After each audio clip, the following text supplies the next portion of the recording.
84 drivers started off this campaign or made at least one appearance throughout the Northwest Racing Series' Cup Series throughout 2020-2021.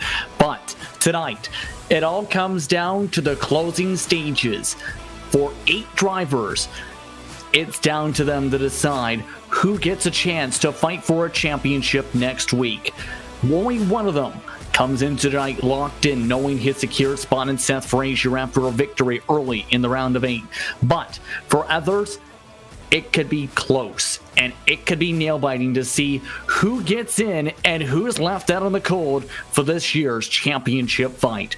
The question is, who will take home the title by the end of next week? Who will have a shot to be there? And who will be left watching from the grandstands? We're about to find out. As welcome to the final race of the round of 8 for the West Bay Napa Auto Parts Playoffs. It's the Texas 201 for the virtual Texas Motor Speedway on LSR TV from Fort Worth, Texas. I'm Justin Prince. Alongside of the booth tonight is Greg Rentz with Wesley Owen in the pit lane this evening. Charles Wooden in the director's seat as the pressure is on to try and make it to Phoenix for a championship. It's been close all season. It's been a round with 2 straight playoff spoiler victories. And now it all comes down to No Limits Texas. Justin, this is going to be, by no shortage of the word, epic. Because, like you mentioned, one driver locked into the championship. That being Seth Frazier, who locked in all the way back at Richmond he locked in the opening round of this series, for this round, entering the final 8. Now, 7 more drivers look to lock their way in. After Seth Frazier's win at Iowa Speedway to open off the round of 8, it was Cole Raz, non-playoff driver, winning at Michigan. His teammate, Caden Anderson, who also missed the playoffs, he won at New Hampshire. Tonight at Texas, 7 drivers will vouch for 3 spots, and the points are tight. 6 drivers from 2nd to 6th are all in a nail-biter. But for Sean Brightsman, it's quite simple. If you're Brightsman in that 46 car, you got to get the win tonight. He's too far back to be able to make it in on points. He needs to get the race win tonight at Texas. The good news for Brightsman, he's been very strong on those 1.5-mile tracks here this evening. However, a lot of work to do. It's going to be important for all those drivers involved for points. You mentioned it there with Sean Brightsman in the must win. BJ Tidrick is the first driver currently at the moment in regards to non-locked in points. He's got a decent buffer over Jeff Stabnell and company, but then it gets tight where Stabnell is 1 point back to Dan West Jr. Only a 1-point separation from being in and being on the outside. Carl Burke, Dan Lowther, Stephen Paulison, all lockstep right behind. Separation between 5th and 7th, 5 points. And don't forget about the best of the rest for the drivers who didn't make the postseason. Devin West, currently with the chance to lock that up tonight with Stephen O'Hare, Frank Harris, Caden Anderson, Bruce Lee Weaver among your top 5 in that group. There can't be any mistakes tonight, to say the very least, for a race such as this with the pressure so pivotal and so full of, pressure tonight. And Justin, I want to go back to the race at New Hampshire, and I wanted to talk about the driver in 6th place in points right now, Dan Lowther. He was sitting 3rd in points, above the cutoff line, and had himself a nice buffer going into New Hampshire with just 2 races left in the playoffs. Got caught up in an incident early. Saved the fast repair that was available to him until what he thought was going to be the last caution with about 20 laps to go, and found himself with a brand new race car up in the top 5 on what we thought to be the final restart. However, just 3 laps later, disaster struck again. He wound up on his lid, came home 17th position. in his number 63 in front motorsports car. That dropped him below the cutoff line, and now Dan Lowther has his work cut out for him. He's had a lot of speed here so far today, sitting up in the top 10 in practice, but no easy task to get up there and try to join his teammates Seth Frazier and BJ Tidderick. Tidderick not locked in yet, but sitting in second with a 23-point gap over Jeff Stabnow for the third spot. Tidderick in a nice, comfortable spot that he can afford to just kind of run solid, not make any mistakes, and he'll be up there. He ran very good at Texas earlier this season, a top 5 finish in our previous visit here in July. So Tidderick, no doubt going to be a threat here tonight for the win, but I wonder if he's going to race big picture. Just stay clean, stay out of trouble, get yourself a solid finish, and you're going to Arizona with a shot at the championship. Absolutely. Let's take a look towards your race details for tonight. As this is the second time the series has gone to Texas, it is a cooler situation where drivers are getting ready for 2 solo qualifying laps in the next couple minutes. Drivers are currently in the midst of wrapping up their drivers' meeting. 134 laps is our distance tonight. That is a 2-stopper on the gas for a majority of the field. Once again, that's your race information presented by RaceOnTexas.com. Drivers are also dealing with a very grippy and cool racetrack today. 65 degrees Fahrenheit, track temp is 72 degrees. With the winds gusting to the southeast at the moment, 54% are humidity today with partly cloudy skies, brought to you by Somplay.com. So, very cool racetrack. And just like that, qualifying is open across the racetrack. Justin Yee among the first qualifiers out on the circuit. Also on circuit, Stephen O'Hare, Dennis Moore, Carl Burke, Joshua Marcy. Justin Yee in the 66 car, just joining the series a few races ago, made his debut in the race at Michigan. A lot of speed in this number 66 car that night. Followed it up with a great run in New Hampshire. Unfortunately, has had a couple of incidents to start off his Northwest Cup Series campaign, but he is going to be very strong moving forward, and looking forward to seeing what he can do with a full run on the season next year, because a lot of speed in this number 66, making just his 3rd start of the season. And already one of the top times. Keep in mind, Eric Cheney set to serve an end of longest line penalty because he qualified as soon as the drivers' meeting got underway per tradition. A 28.970 for Justin Yee to start. The rest of the competitors currently starting their warm-up laps or in the midst of their second laps, like Joshua Marcy, who just bumped himself to the top of the board. That's with the 20.8.7 as he trips it out of turn 2. Josh Marcy's been absent from the Northwest Cup Series for quite a few weeks now, but remember, going back to Canadian Tire, we thought he had that race locked up and was on cruise control for his first win. Got caught up in an incident with lap traffic. Ever since that night, just hasn't been the same. Hasn't had the same speed in that 35 car, and then taking a couple of weeks off over the years, over the last few weeks, he is sitting second on the board right now with a 28.7. Nice lap. Dennis Moore in the 34 top of the board right now at a 28.6. Carl Burke on track as well now in the 53, driving a Ford this week as opposed to the Chevy we're used to seeing him. Justin, you have more info on that. Yeah, that's due to being a part of an Air series where those drivers raced last night. So changing the looks and manufacturers is the number 53 car. Now let's talk about how tonight pit lane could be tonight and get some of the thoughts from our pit road reporter for tonight. Stand by in the pit lane here in the Lone Star State. It is Wesley Utland. Hey, good evening, everybody. It's a virtual chilly night here at the Texas Motor Speedway, and the nickname No Limits is on the line for these drivers of the Northwest Cup Series in the West Bay Napa Auto Parts playoffs. Justin, you hinted on it earlier. We've got a great battle for drivers that are fighting and clawing their final spots in to make it in by virtual points, unless they can get that successful win. But to do that, you have to do good things on the track and off the track.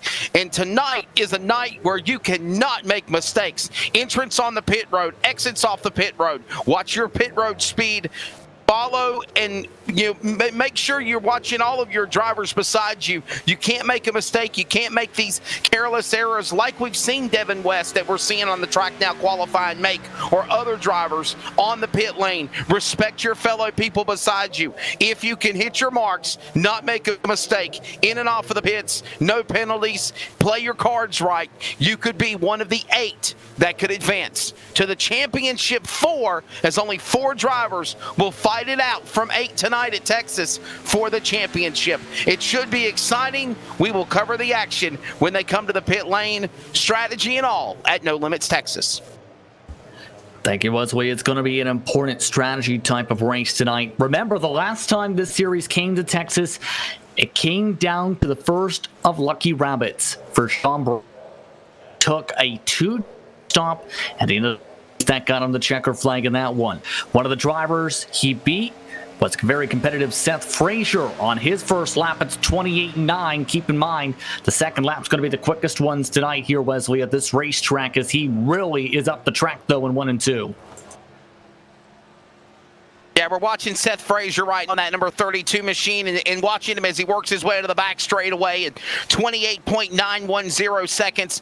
And by the way, let's just be honest here. You know, he won in the opening race in the round of 8 to advance to the championship 4. No matter what happens, we know that Seth Frazier will be fighting for a championship as the number 1 seed. We know Tidrick has probably done what he needs to do points-wise to fight for the title. Jeff Stab now, he's in a pretty good, comfortable position in 3rd. But I believe chaos is going to happen between Dan West Jr., Carl Burke, Dan Lowther, Stephen Paulison, and even Sean Brightsman. Dustin, Sean Brightsman is in a no-win situation. He has to win. If he does not win tonight, he can literally kiss shot at the championship goodbye. But Sean Brightsman has the talent and has the car that could win here at Texas tonight. A literal win or lose scenario. Thank you once again, Wesley, from the pit lane. Now, Greg, here's one of the quickest drivers of the night so far and for the entire postseason, Caden Anderson. He was quickest in practice with the 28.489, the only driver in the 28.4s. He's looking to try and continue the momentum from him in his pal Cole Raz here this postseason. As spoiler, it's at 28.653. That gets him up to the top of the pylon past Dennis Moore. Big run there for Caden Anderson, last week's winner at New Hampshire. We're at Texas tonight. I was getting ready to say that, but Caden Anderson picked up the win in New Hampshire. His teammate Cole picking up the prior win in Michigan. 3 wins on the year combined for those 3 drivers. As we watch Dan West Jr. in the playoff as of now, above the cutoff line for the championship, but not by much. And when we say that, we mean by just a single point over Carl Burke in the number 53. So Dan West Jr., he needs a good run tonight. He's not locked in by any stretch of the imagination. He goes 1 spot better than Carl Burke. That is going to be huge at the start of this race. Yeah, Carl Burke, one of his best qualifying performances, should say, of the season so far, but still plenty of cars yet to take a time with under 5 minutes to work with. Of the drivers yet to set times, Tyler Kane, Sean Brightsman, Casey Garber, James Thurston, Tyler Kim, William Fletcher, Scott Hutchinson, BJ Tidrick, Dan Lowther and company. New top time, though, it's Dan West Jr., a 28.5, the first driver in that bracket as the track is starting to cool down a touch. Yeah, big moment there for West Jr. to get the pole because, again, like we just talked about, he's not locked in yet. And speaking of a guy who needs a big run, this guy right here, Sean Brightsman, the cards are down. He needs a win tonight. He missed that opening round race at Iowa, and that proved to be detrimental as he goes 10th on the board right now at a 28.756. Sean Brightsman needs a win tonight to keep his playoff hopes alive. He leads the Cup Series in wins right now, Justin, but he is not locked in. And as a matter of fact, he's on the outside looking in. Yep. He is in a must-win situation if ever has been one this year. 8 victories in that total. Is it enough to get the pole, though, in his time? No, it's enough to get second, though. That's his best qualifying performance this postseason, in fact. The last time he started up towards the front was New Hampshire, but there's only been In total, 7 times he started inside the top 5. This may be number 8 on the season. Jeff Stabnow, though, looking to try and change that mark as Jeff Stabnow comes across with a 28-9 to start off his runs, or rather finish up his runs in the 24. That's 21st in what's been a rough postseason for Stabnow. Yeah, Jeff Stabnow missing the second round of the truck playoffs, sitting above the cutoff line in Cup, but it has not been easy. He's only 1 point ahead of Dan West Jr., who's only 1 point over the cut line. So by proxy, that makes Stabnow just 2 points above the cutoff line. He's in need of another big run here tonight as well. West, Brightsman, first and second. Then the non-playoff drivers of Raz Anderson. How about Dennis Moore? A great qualifying effort for the driver for Beaver State Racing. Up in the top 5 right now. Playoff drivers struggling with qualifying. Stabnow, the big one there. 21st position. BJ Tidrick yet to go in the number 72. And Justin, with just about a minute left in qualifying, I'm wondering if that's by design in the 72 camp, knowing that essentially he's just got to stay clean and things will come to him. I wonder if he's just going to take the provisional, start at the back, and just ride. Absolutely. Now, keep in mind when it comes to BJ Tidrick and his situation, he ended up for the last race in particular when it comes to New Hampshire. Started in top 5, finished in the top 5. The worst starting position for BJ Tidrick this season are 3 32nd place finishes at the start of the campaign. This would be his worst starting position if things stick potentially for him since at least October. If any further than 25th, since May. It's going to be intriguing how this all plays out here, as he will not hit the track, so not will Scott Hutchinson, Tyler Kim, Brett Redick, Dan Stuzzi, Tyler King, James Thurston will all not hit the track in time for qualifying. Greg, your final thoughts before we head towards the starting grid in the next 36 seconds. Take a deep breath. Get ready for one of the best races of the year for the Northwest Cup Series. 134 laps to determine a winner. Dan West Jr. on the pole. This is going to be spectacular. I'm excited. Who do you feel are the favorites based on what you've seen race-wise here for Texas real quick?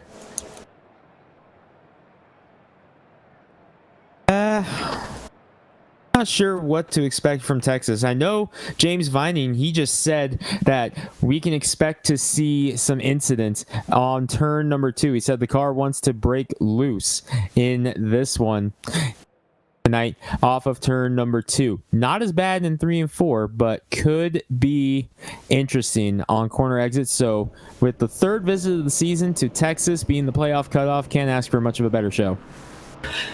Drivers getting all set to go racing from the virtual Texas Motor Speedway for the Texas 201. 134 laps, 201 miles on the docket. The question is, who will take the checkered flag tonight? Drivers all set to make their way towards your starting grid for tonight with 31 entrants ready to see what they can do from No Limits Texas. With that, let's get ready to look towards how your drivers will start for tonight. As drivers make their way towards your starting grid for tonight, Dan West Jr. of note is your pole sitter with a 28.571. That in total was 1/10 quicker than the rest of the grouping of drivers who qualified in the 28.6s. Those drivers specifically, Sean Brightsman, Cole Raz, Kate Anderson, Dennis Moore. Currently amongst those drivers, let's look specifically at how they line up as Dan West Jr. has made his way to your starting grid. The ComServe Wireless starting grid, as mentioned, West Jr. and Sean Brightsman on the front row, Cole Raz in 3rd spot, while Kate Anderson will start in row 2 on the outside. Dennis Moore, another strong qualifying run of the campaign, will start in 5th, with Carl Burke, one of his best qualifying runs the entire campaign, in 6th. Chris White, he's had a very, very, very quiet past couple months in this series, in 7th, while James Vining will start in 8th. The Catman will start in front of Joshua Marcy, and Justin Yee, one of his weakest qualifying performances this season so far, is in 10th. Greg. A very great performance last night at Nashville for Casey Garber in the Northwest Tour. Follows it up with an 11th place qualifying spot. Keep your eyes on the man starting next to him, Dan Lowther in the 63, looking to try to race his way into the playoffs. He starts 12th. Roy Grande in the Taco Bell Toyota back at it. Seth Frazier locked into the championship race at Phoenix. He just needs to keep it clean tonight and build momentum. Devin West rounds out the top 15 with Cameron Doyle alongside him. John Ottenbacher and Frank Harris make up row 9 with Stephen Paulson and Stephen O'Hare 20th. Paulson, another driver in the playoffs. Jeff Stabnow and one of those players as well in drivers rather in 21st. Eric Cheney, end of longest line will go to 20 from 22nd to the back of the field. That'll move up Jeff Hagan from the next row with William Fletcher staying in 23rd. Drivers rest or organize via provisional. James Thurston, Tyler King, BJ Tidrick will start 27th. That ends up being his worst starting position since the spring, while Scott Hutchinson, Dan Stuzzi are the last of the drivers who make it to the starting grid. Tyler Kim, Brent Ritterber did not make it to tonight's start. Drivers all set to go from Texas Motor Speedway. It's the LSR TV cars in control of the field. Dan West Jr. hits the loud pedal. We're underway from Texas.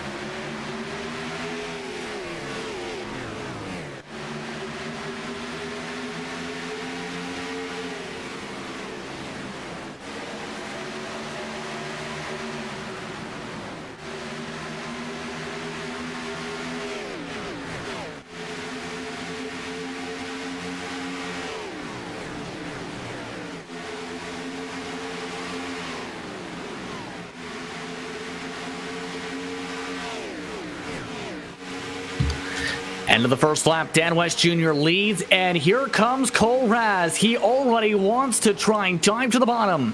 And we've seen how important this spring the bottom side is as Dan West Jr. gets loose. Here comes Cole Raz as Sean Breitzman takes away second. Someone had an issue behind him. It's Dennis Moore in the 34, way off the pace, falling back outside the top 10 already as Raz takes the lead. Breitzman in must-win territory right now. We're going to follow those two for the time being as the battle for the lead breaks out. Breitzman and Raz, 1-2 right now. Here comes Raz's teammate Anderson trying to get up there. Breitzman must-win territory for that 46. Oh, that's not going to help him. A big slide as he caught the apron there on the middle of 1 and 2. One car hard in the wall back there. I believe that was Carl Burke, another playoff driver. Everybody having issues with grip with the speeds early on as Sean Breitzman loses second. The teammates now 1-2. Dan West Jr. looking to try and take away third spot as a result of that. And you mentioned the issues with James Vining and looseness. Well, on the bright side, he's kept the car underneath him in 7th spot so far as everybody else around him continues to just slide around with lack of grip on exit. That's what he talked about. Exit of turn 2, he said, was going to be the trouble spot. He said it's not as bad in 3 and 4 where the drivers are right now, but James Vining reported that it is not going to be happy off of turn number 2 because that could be interesting with the lack of grip as they roll off into turn 1 and 2. We'll see how it goes this time as we work lap number 5. Drivers have begun to get some grip in the tires now as the tires warm up a little bit better there. It's going to get gradually better as the run goes on, I think, but I think we just proved that early in the run, turn 2 is going to be the trouble spot. Ooh, 3 wide back there as Roy Grande had a bobble right in front of one of the playoff drivers, Dan Lowther. He's on one of those guys on the outside looking in. That could have been an early disaster for that green 63 right there of Dan Lowther. And that causes a check-up effect as well as O'Hare checks up. Seth Frazier is right back there. Cameron Doyle also loose back there. You also have Devin West and company in this grouping as we take a look at Seth Frazier, 16th position at the moment for him. That's right now, check that 14th. He's gained a couple spots. Up towards the front, though. Dan West Jr., Caden Anderson scrapping. Dan West Jr. back up to second. Here comes Chris White. White trying to move his way up. Remember, Chris White was one of the strongest cars in the season earlier in the regular season. 2 wins on the season. Was one of the first drivers to lock himself in to the playoffs. Looked very, very stout moving into the playoffs. However, 4 races did not go his way, and he was out of the playoffs in the first round. Chris White, he has been looking for redemption since then. Ooh, he almost got up in the wall there going into turn number 1. We go on board with him looking out the back at Joshua Marcy in the 35. Good to have Marcy back in the field as well, Justin. It's been a few weeks since we saw the Old Smoky 35 car, and good to have him back in the field. Absolutely has been so far. 126 laps to go, still early on in this race. Keep in mind that many of your drivers who are around that bubble are still being shuffled around. Dan West Jr. trying to pressurize the leader, was on the cut line. Carl Burke, we mentioned him, is back in 10th position. He was the first car out coming in. Dan Lowther currently is in 11th. Jeff Stabnow, who was tightly in for the moment, is still in the back of the field. BJ Tidrick also stuck in the back of the field. So several of your playoff drivers with major implications early on. Tidrick is the one that makes me worried of those, Justin, in that number 72.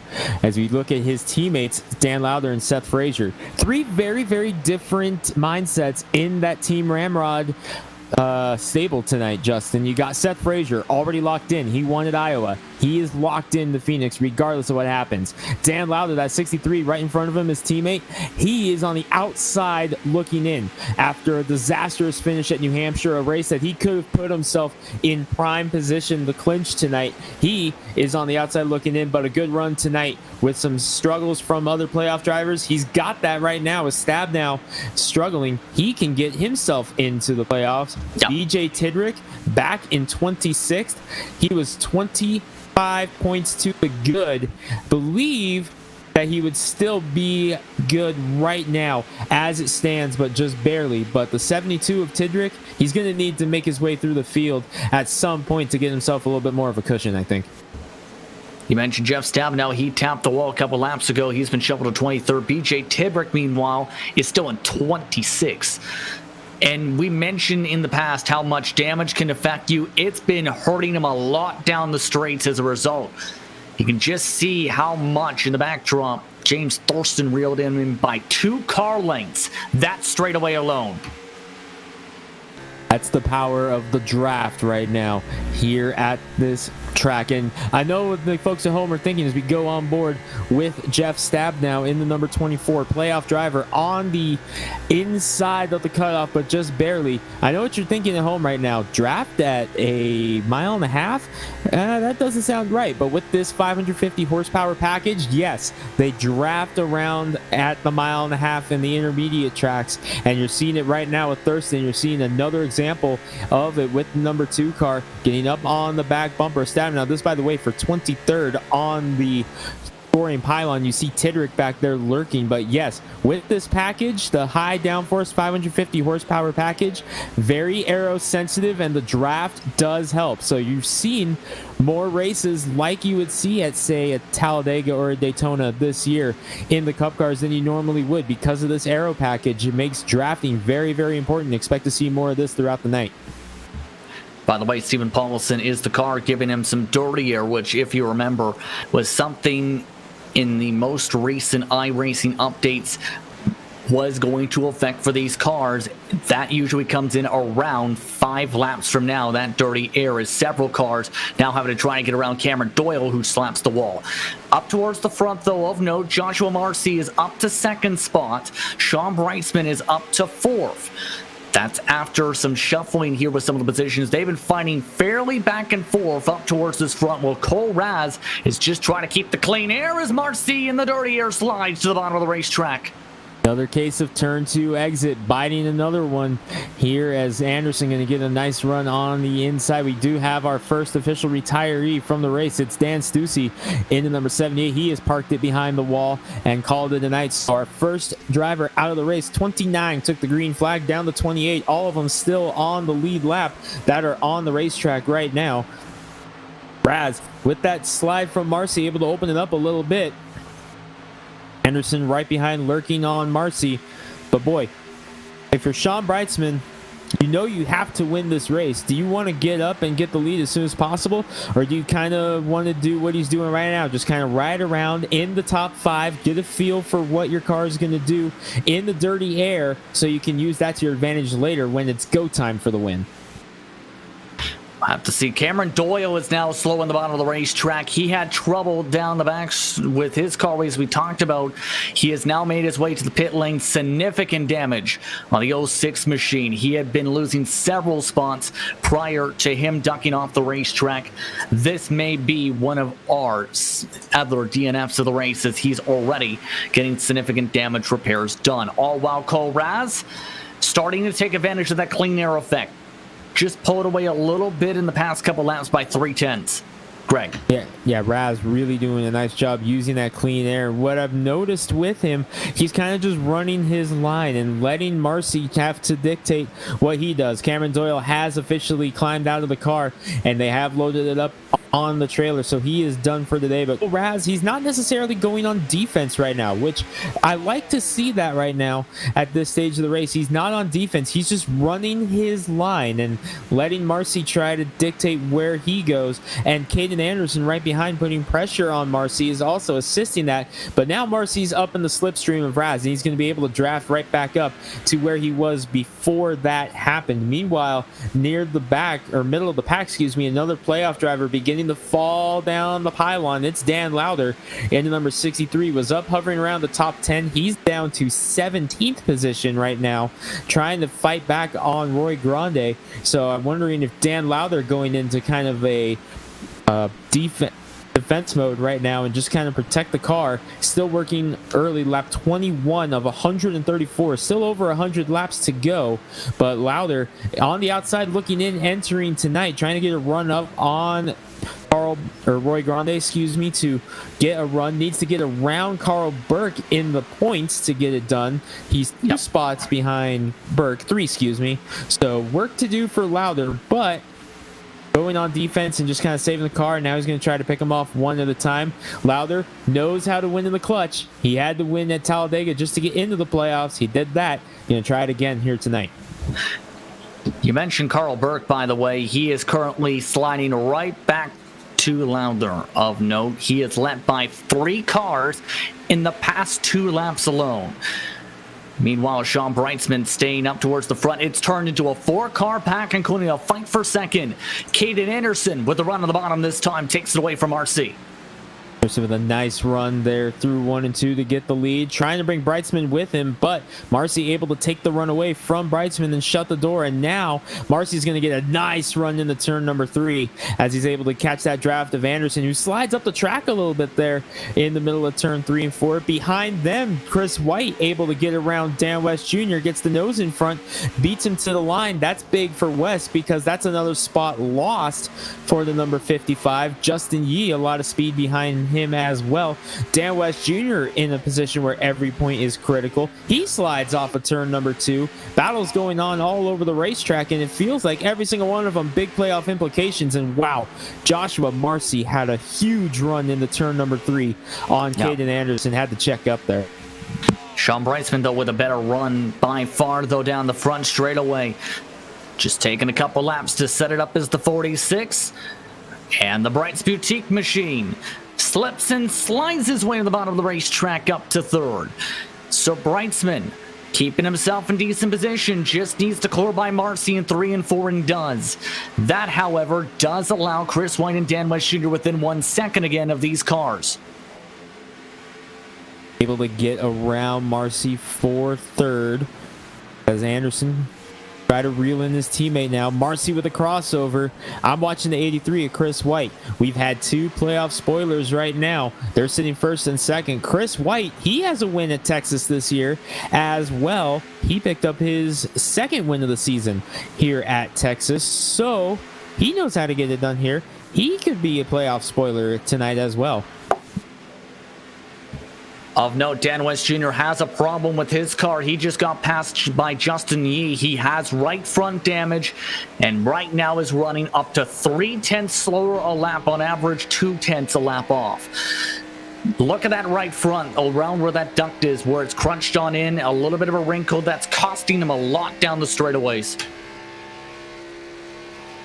crunch is going to be massive. We talked earlier about the aero sensitivity on these cars, and you're seeing it right now with Dan West Jr. Just how that little bit of a scrunch can cost the driver so much here with this high downforce package.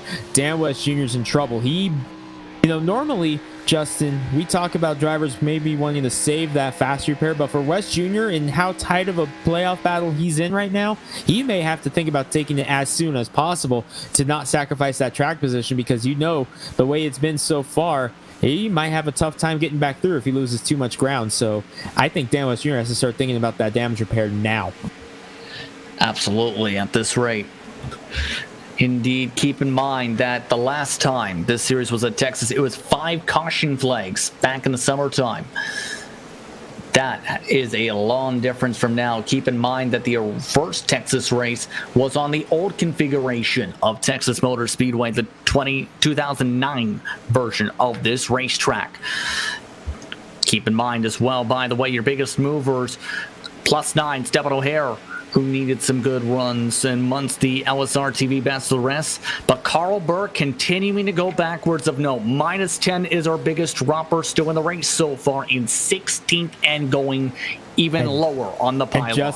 And Justin, look who just got around him. The guy who was 5 points behind him in that playoff push entering tonight, Dan Lowder. That's big, because now Dan Lowder has gotten around him. Seth Frazier on the bottom of the racetrack, significant damage in the 32 machine, hit the inside wall coming off of turn 2. No caution flag, thankfully, is locked in for the championship 4 already, but that is going to cost him a shot at this race. That's the good news for Seth Frazier, because like you just mentioned, is locked into Phoenix. Let's take a look at a swag replay and see what happened to Frazier. Oh, he caught the outside wall, which knocked him down into the inside wall. Remember what he said in Victory Lane at Iowa, Justin? He said he was going to try some pretty radical stuff when it came to the steering ratio in these 3 races heading into Phoenix, and experiment with some stuff for next season. So I'm wondering if that's just a product of going a little bit too crazy with the steering ratio for this one. Indeed. That in turn definitely going to cost him as we look back at Sean Brightsman, and he's been really impressive in this race so far. One of the best races he's had this entire postseason, with some of the luck he's had and some of the struggles he's had, especially in qualifying.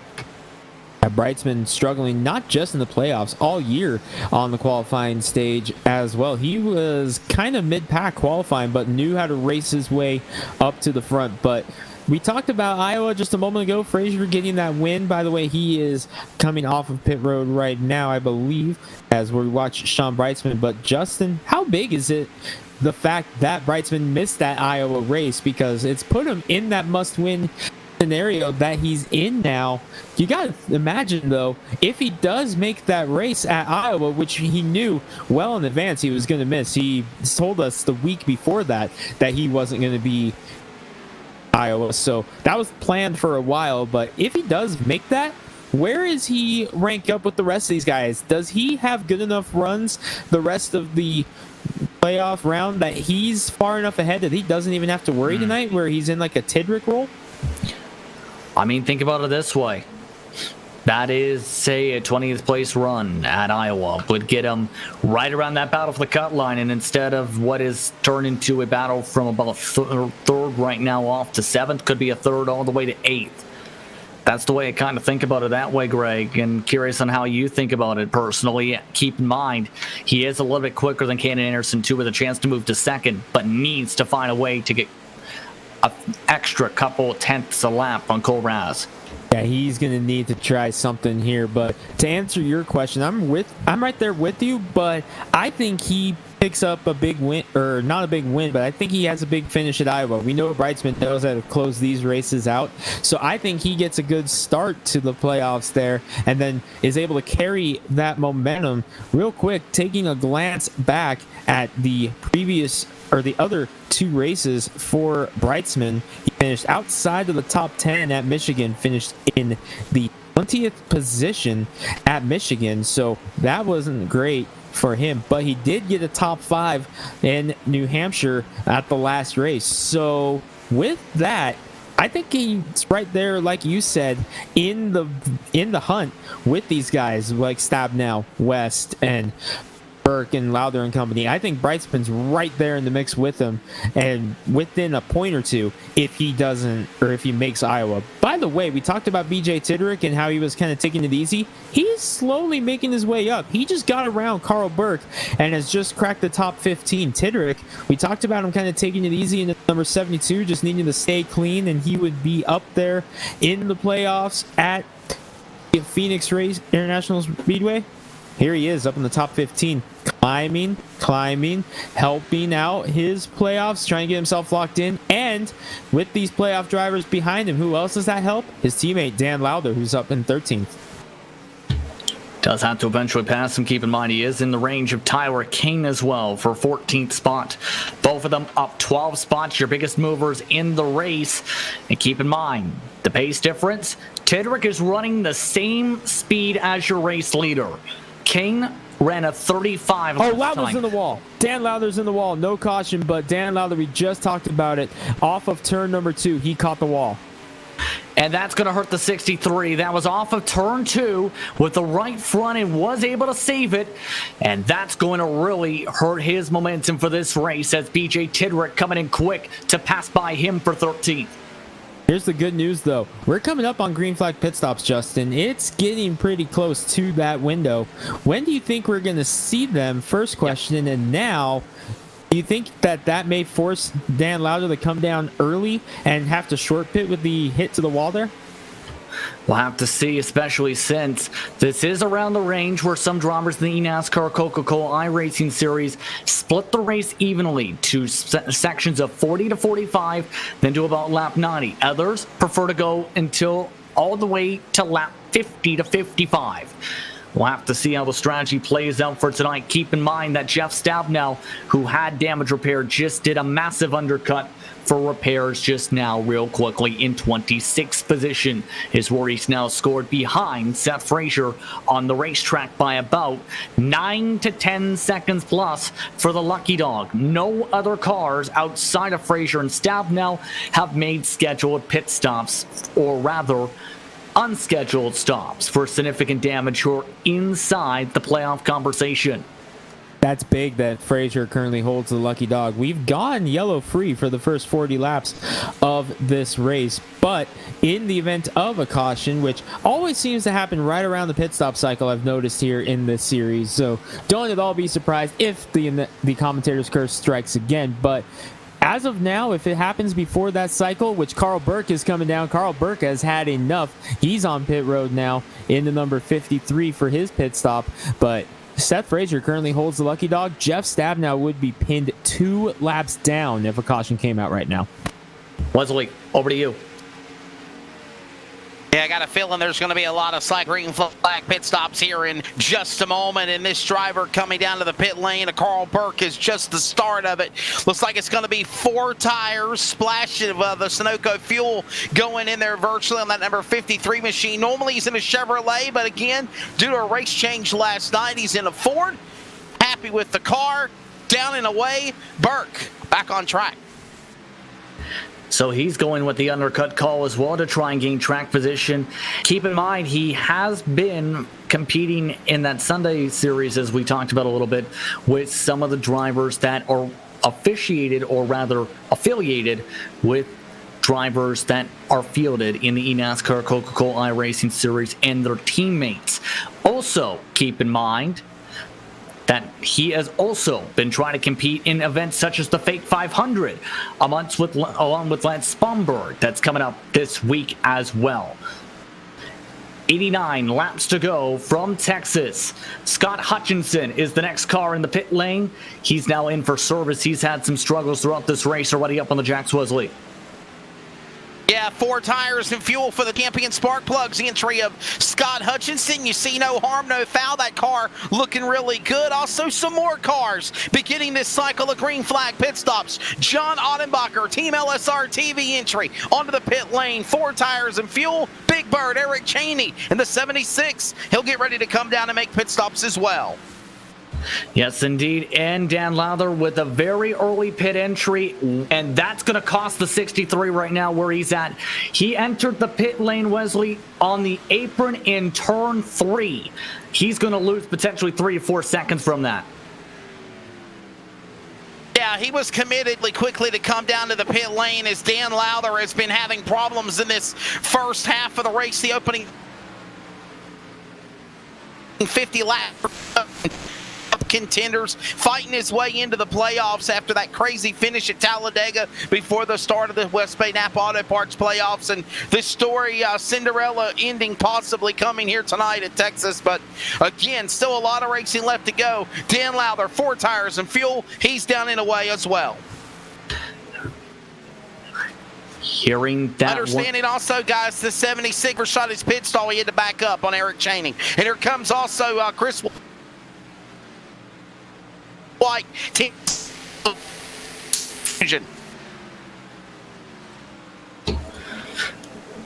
Yep, so Chris White currently in the midst of service. Frank Harris also planning to come down this time. James Thurston also indicated he's coming down this time by. Now it's the matter, Greg, of when do the leaders go in? Again, they can go, Greg, up to about 64 laps as seen by drivers in the eNASCAR iRacing Pro Invitational Series when they came here. Do you think a driver like Cole Raz or Caden Anderson, who have spent time studying that series and running these cars a lot in the Class A series on iRacing, do you think they might want to try something like that just to see if it works out, knowing that no one else in the series is really going to try it this race, I should say? Guy like Raz or Anderson who spends a lot of time running these cars, do you think they might try something like that? Possibly. We'll have to see. Keep in mind with the math that it could be a very, very tricky attempt to try and stretch it on gas unless there was an early caution. We did not get that, of course, today. As Roy Grande also now in the pit lane, James Vining also ducking into the pit lane for their respective services, Wesley. Yeah, 4 tires and fuel with all these calls being made to pit lane action. And we talked about James Vining having problems earlier. We're going to try to make an adjustment. Hopefully things will get better. Here comes Sean Brightsman, a win situation. He has to win here tonight at Texas if he wants to fight for the championship for Phoenix. He's on the pit lane. Devin West Jr. is on pit lane. Justin Yeet, Dan West Jr. also on pit road. By the way, Dan West Jr. celebrated his 52nd birthday yesterday when he told me during pre-race after he got the pole in qualifying how special it would be for the 55 to win the race and go to Phoenix for the championship. Thank you very much, Wesley. As Joshua Marcy, Dennis Moore also coming in this time by as seen.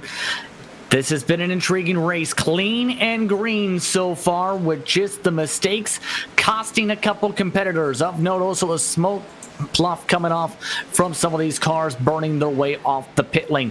Some big races from some of these competitors, though. But so far, 6 are yet to pit. Cole Raz, Kate Anderson, Casey Garber, Stephen O'Hare, William Fletcher, Stephen Paulison. That number's down to 5. O'Hare is going to Wesley. And here comes Stephen O'Hare onto the pit lane. You also see Tidrick, the Darlington winner. He's in his pit stall box as well. Midsection of pit lane, O'Hare is in. 4 tires, Sunoco Fuel on the Pills Oranges entry, number 41. And he will get ready for his pit stops as we are slowly but surely closing in on this sequence of green flag pit stops for the first time here at No Limits, Texas. And a long pit stop for BJ Tidrick likely may have been booked for speeding here. That could be big here, Greg. He's had a pit stop of 55 seconds. And that's usually the sign that he would have sped at the commitment cone, which is huge for his chances. That's going to put him right back pretty much where he started at, Justin. 25th now on the charts. 2 laps down and a long way to go. Tidrick's playoff race might be in danger now because now he's got a lot of work to do. Plus hey guys, 40-second penalty on BJ Tidrick for speeding onto pit lane. 40-second penalty. That's got to hurt. That's got to really sting. That's a 1-lap penalty, mind you, for this event today. Overall, he was 8 miles an hour over the speed limit at the commitment cone, 53 miles an hour before getting to 45, not in time with the first timing stripe to be able to get underneath the speeds. But still, 5 cars are rumbling. Raz, Anderson, Garber, Fletcher, Paulison, all are trying to stretch and hoping for a caution. Some of these cars, mind you, are already on 25 lap-old tires, such as Seth Frazier, who's in 13th. This is going to be where they're going to cost themselves a lot of time right now, Greg, but could be big in the later going. This is going to be huge if they can pull this off. You mentioned Frazier there. Remember, the reason he's on that old tires, remember, he had the short pit because he pounded the wall off of turn number 2 and had to come down to the pits immediately. So he could have a shot at a recovery if something happens. But here comes Cole Raz in the number 10, and I'm expecting Anderson to follow suit. Yes, the top 2 will come down this time, and now we turn our attention to Casey Garber. He will also come down, so the top 3 come down. Fletcher now going to be inheriting the lead unless he stays out as the top 3 head to Wesley. Top 3 dropping onto the pit lane, and they're ready to go for their first pit stops. 2 birds in a feather flock together, and it's been Raz and Anderson ever since they've hooked up on this team program for the Northwest, whether cup or truck, always right there in sequence with one another. A great friendship that these drivers have. Cole Raz ready to cut his teeth full time in the SRL Super Late Model Tour in 2021 real. Now trying to look for that first cup win now as well. Anderson, Raz right there with each other. Coming off pit lane, William Fletcher, he will probably pit within the next 2 laps, and it'll cycle around to Stephen Paulison as the leader. Yes, indeed. Fletcher still on the racetrack as well, currently by 2.6 seconds. Keep in mind, Cole Raz did get that victory back at Michigan. Him and Anderson have won 2 straight with them combined for the partnership. What a race that was. That was, Justin. Yes, it was. Yes, it was. But one of the first times we talked about William Fletcher here, Greg. Your thoughts on him as he continues to stretch it? You know, I've been wondering what Fletcher has in that number 28 car. We see him mostly in the truck series, but does make a couple of appearances here and there in the cup series in the Davey Allison tribute right now that's rolling around race lead. We don't get to see him often in the cup series here for Fletcher, so it's always good to see him, and here he is leading the way right now. Gotta feel good for Fletcher to be up front right now. Yes, he has yet to pit on pit strategy. Paulison there as well. Brightsman lurking, ready to capitalize here once he comes down pit road, but still no sign of the 28 coming to pit road. Gotta feel good for him to be up here leading laps. Has to be indeed. Keep in mind, he and Paulison are hoping for a potential caution in this race as they limp by several cars. The fall-off difference, keep in mind, has not been that big today. It's only been, with the cooler track, 1.5 seconds the difference from the fastest laps to the slowest times right now on the oldest tires, which is fairly significant, yes, but it's still a decent amount of fall-off that is hurting some of these cars in the corners. So we're going to see when Fletcher and Paulison come down. Fletcher, by the way, making his 10th start of the season in the Northwest Cup Series here tonight. Leading laps, I believe the second time this season he's led laps under green here in the Cup Series. Paulison, a playoff driver. Looks like Fletcher might be getting ready to make the left turn on the pit road as here he comes, slowing down, coming down our final, or one of our final pit stops to be made, as Paulison's going to stay out. As Fletcher heads to Wesley, remember, Paulison is a playoff driver who was below the cutoff line. He's got to gamble pretty much if he wants to get himself above the cut line. But Wesley, here comes Fletcher to you. And now Paulison going to P1. Fletcher ending a 63-lap stint on the pit lane now. 63 laps, just about, 4 or 5 laps shy of halfway. Cutting it to 1 pit stop. The tank has got to be slam full dry. They're going to fill up the fuel, put on 4 tires. Happy with the 28 machine. He is down and away. William Fletcher will fall back into the clutches of at least the top 10.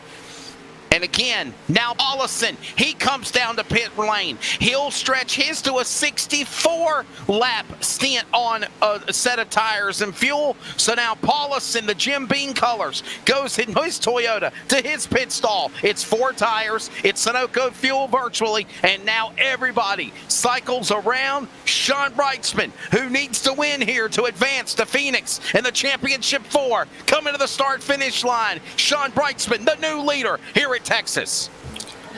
And he's got the lead by a good second plus. Cole Raz is still 4 seconds behind. Caden Anderson, who's the fastest car on the track, is 5 seconds behind.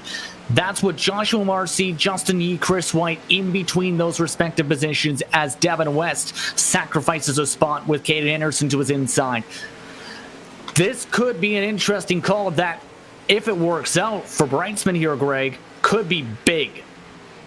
I love the gutsy calls that Sean Brightsman has made all year long. It seems like every single race weekend, Justin, something happens with Sean Brightsman that he tries out. And for this one, just when he pitted, and he has done a nice job getting himself into that position now in the number 46, leading the way. Must-win race for Brightsman as we're halfway now through this one. Are looking pretty right now for Sean Brightsman. He needs this victory tonight to get in, but the big news for our drivers like Carl Burke and Dan Lowther, they are back on the lead lap and they are still battling pretty much nose to tail right now. They're about 3 seconds apart, but when I say nose to tail, I mean they're right there with each other on the scoring pylon. Currently, Sean Brightsman leads by 1 second over Joshua Marcy. The gap between him, Cole Raz, Caden Anderson, the freshest tires, is down to under 2.8 seconds.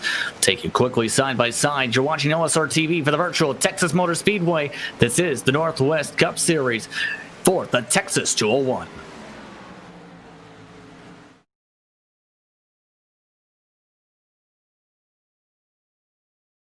We're based out of West Monroe, Louisiana.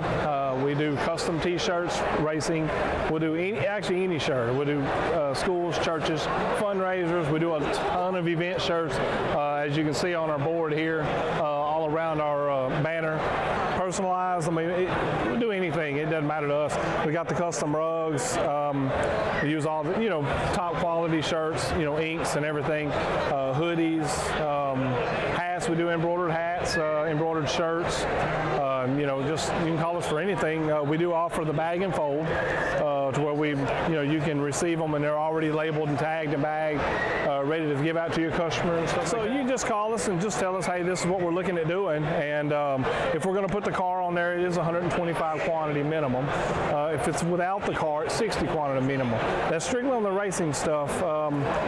If it's a business or something, if you race on Texas shirts, it's a little bit differently. You can call us. It just depends on your quantity and ink colors. Everything is hand drawn. I mean, everything. We don't Photoshop anything onto a shirt or anything like that. Everything that we go through, everything is drawn, and which is the reason for the art fees. We do have several graphic artists that draw for us, and they're really good. So what we do is on any package that you do, we can mix and match. We can do any colors. You can do purple, red, blue, green, and do the rest black. It doesn't matter to us. With your design on there, we can do hoodies. We can do hoodies, long sleeve shirts, t-shirts, tank tops. It doesn't matter. I mean, it's almost limitless what you can do, and you can put all that together in that package to make that minimum requirements. They can call us 318-278-7191, or they can email us at bulletprooftees at yahoo.com, or they can go to the website bulletprooftees.com.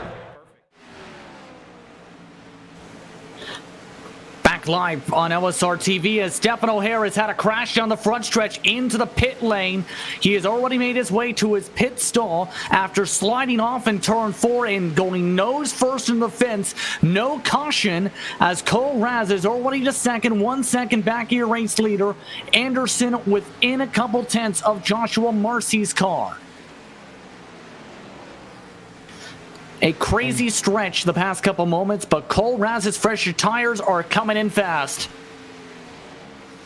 Anderson closing in on Marcy right now. He's using the draft of Roy Grande, the lap car between them, to get himself closer to the back bumper of Marcy as Raz tries to pick his way through lap traffic. Those fresher tires really coming in, like you just mentioned, Justin, as now Raz, who's on some of the freshest tires on the racetrack, believe just Fletcher and Paulison with fresher tires than Raz, Anderson, Garber and company back there as he goes around Frank Harris in the number 11.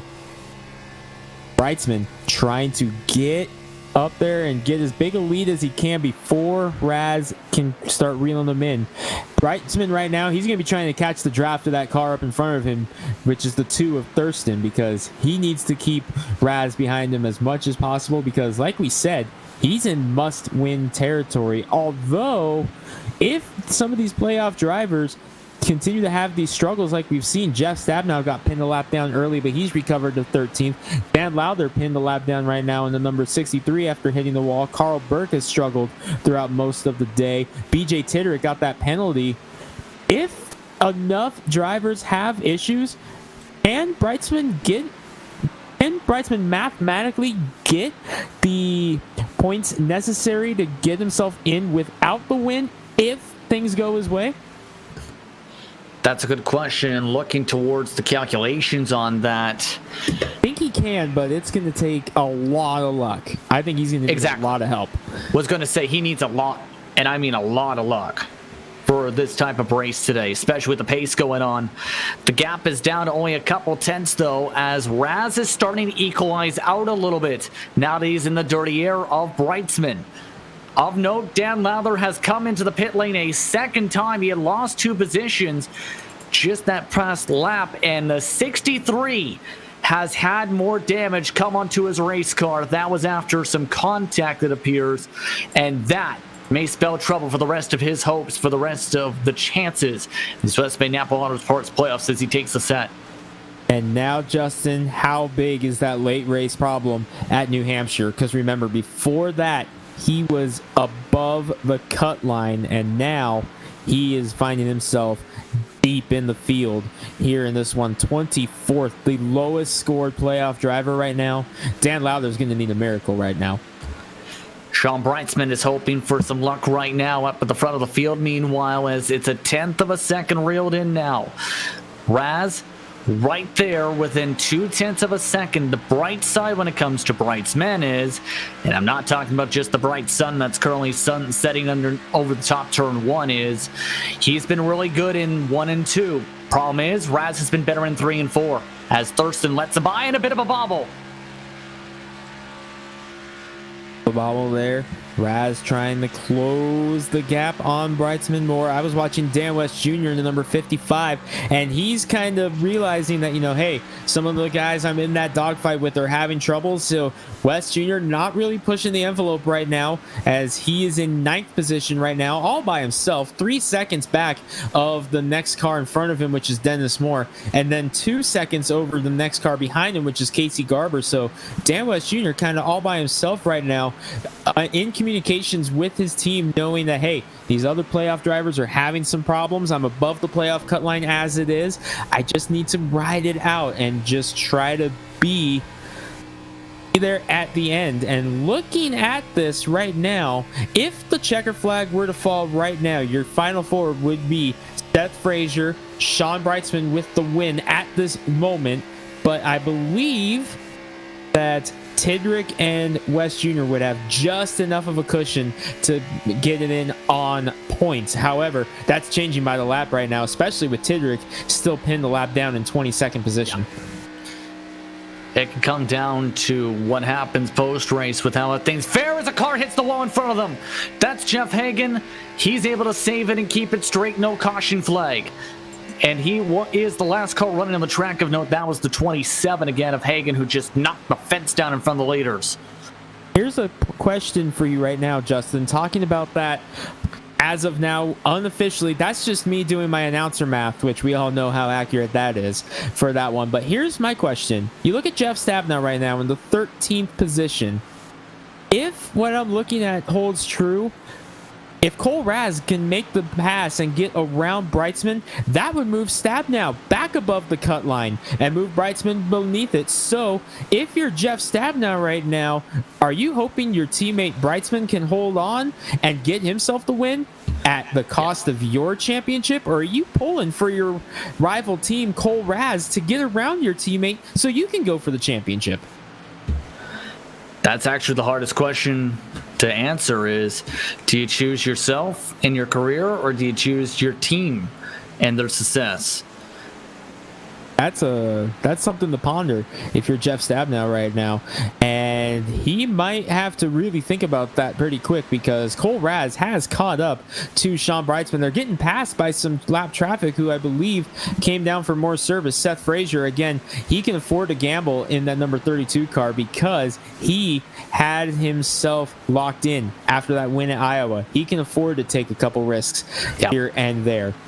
So Frazier, not too worried about the way this race goes. He's just trying to build some momentum for next week as he goes around Carl Burke, who's last car on the lead lap right now, trying to hold that ground. Here comes Cole Raz, though, with some of the traffic starting to get some runs now. Really trying to utilize that draft. Just can't get the run off the corner with the dirty air, it seems, yet. Brightsman trying to find a way to negotiate some of this traffic, too, because they reach him at the wrong spot here. Like in the middle of the corner, that could cost him as Brightsman loose. Cole Raz allows him to gather it up. Job there by Raz to check up. Great patience by the number 10 to allow Brightsman to gather it up. He doesn't want to win the race that way. He wants to win it by beating him on the track. Doesn't want to have racer's luck come in the mix. And nice job by Raz to capitalize, but not. As he gives Brightsman the room, he knows he's fighting for a championship. He doesn't want to mess it up that way. Nice job by Cole Raz there to go just a little bit easy there on Brightsman and let him settle it like this. Carl Burke, about to be lapped now in the 53, goes up the racetrack and lets them on by. Keep in mind that they have pulled 2 seconds over Caden Anderson. Anderson hasn't been able to close up the gap to the back end of his teammate in Raz or to Sean Brightsman. So Brightsman's call looking better and better with each pass. But the equalization. Have seen the tires lately do this on the mile and a half. But Cole Raz wants to get underneath the bottom of the pack. Brightsman on the top line now. Raz for the lead. Finally takes it away out of turn 2. Leader. Cole Raz, but here comes Brightsman on the crossover, gets a good run off of turn number 2, gets right up to the back bumper. Something you don't really see too often with this package is a car able to actually get to the bumper and lay a little bit of a tap on it like Brightsman just did there. So kind of surprised they were able to do that as Cole Raz gets the lead back into number 10. And Justin, we talked about it. We were all in agreement here that we thought there was a good chance that another playoff spoiler would happen today. And Cole Raz, he fits the bill. Yes, he does with some of the speed and momentum. Again, the past few weeks, he started off his career with multiple top 5 finishes in the victory at Michigan. And now the race continues to go towards his weight. But here's the interesting mark. We're inside the window to make it on gas. And with how well Brightsman's tires have held up here, do you think that opens up the ideas here, especially since it's going to be tight on the points, Wesley? Yeah, by the way, I was just going pit lane and getting information as we see the number 2 of Thurston. James Thurston is on pit lane. He'll come and make a pit stop, giving up a top 20 position. But back to Brightsman. There was a conversation with you guys probably about 20 laps or so asking the question, could he get in by virtue of points if the other guys in the bracket have issues? The answer is no. He has to win this race. If he does not win this race, Sean Brightsman will not fight for a championship at Phoenix next week. Thank you for the confirmation. Yes, indeed. And proves Greg's math wrong there, of course. Let's take a look at this replay, though. Jeff Stabnow coming into the pit lane here, as you can see.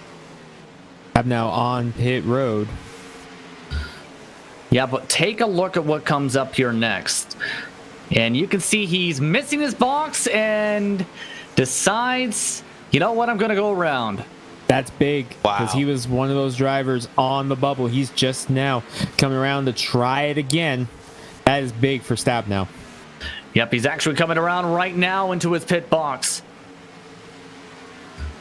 He's going to join and this William. is one of those things, and this is one of those things, gentlemen, that we've talked about. You cannot make mistakes like this. You cannot make mistakes like this. And for a veteran driver like Jeff Stabnow, that's like a just such a bad mental error. And this could cost him racing for the championship at Phoenix. Absolutely. especially with how tight that bubble has been. This could cost him a full lap and has already cost him, well, at least that at minimum. He, James Vining, Chris White, John Ottenbacher also came in that time by. They have all respectively finished up their service. The race lead, by the way, has separated to half a second of the racetrack. Caden Anderson is slowly creeping into the fight. Justin, I think something else happened to Stab now. He's having a long pit stop, very similar to what we saw out of Tidrick earlier. Oh, boy. I think Stab now may have had another issue just like Tidrick. And that may have been speeding, yes, as Justin Yee comes in for service, was losing some spots right before that pit stall. But that would be another speeding penalty for a playoff driver in what has been a big situational race for him. Off and away goes Stab now, for example. Justin Yee off and away for his respective service. No issues after 44 laps. So the window is open to make it to the end on gas from here. And your race second place car, Sean Brightsman, to the pit lane, Wesley. And a penalty on Jeff Stab now. That's what happened to him. Costly like what happened to BJ Tidrick. And here comes Sean Brightsman. It is do or die now. Win or go home for the driver of the Toyota number 46. Maybe a strategy pending before the other guys like Raz Anderson, Marcy and company. But it's going to be a strategy of either 2 or 4 tires. Greg, Justin, we've seen several times Sean throw a crazy wrench in strategy and go for 2 tires, but not this time. He'll fill up the tank of Virtual Sunoco fuel, 4 tires, squeals off pit lane, back on track, trying to race for the championship at Phoenix. Brightsman back inside the top 10. And it's going to take him a little bit to get up to speed. Dan West Jr. also came in that time by in the pit lane. He's already been shuffled to 13th. The 55 has been in his respective service. So Brightsman currently in position for the potential net race lead. There is that 55 who has had a very quiet middle portion of this race, Wesley. Yeah, the birthday boy celebrating the birthday yesterday, and he said, how cool would it be to advance to the either by a win or points for Phoenix. Right now, he's doing everything he needs to do as, again, at the drop of the green flag, he's sitting in the number 4 seed. Will he stay in the number 4 seed? Yeah. He is still on pit lane. This is a lengthy pit stop for Dan West Jr., guys. It was above 50 miles an hour at the commitment cone, so he's been booked for speeding. As well as he now finishes up a 3rd driver in the playoffs caught on speeding. Your race leaders, though, the rest of them are off and in. Cole Raz, Cade Anderson, Dennis Moore, Wesley. Wow. And can you call this the money stop here? Oh, guys. 10. Sean Brightsman and Dan Lowther just got into each other on the front stretch, and the caution is out. Turn 2, Brightsman and Lowther got together. And that is huge. Caution flag is out for the first time. Let's take a look. That was in the midst of pit stops. He tried to make it 3 wide in 2 3/4 lanes. And the door shut going off into turn number 2. Watch what happened here. I was watching Brightsman.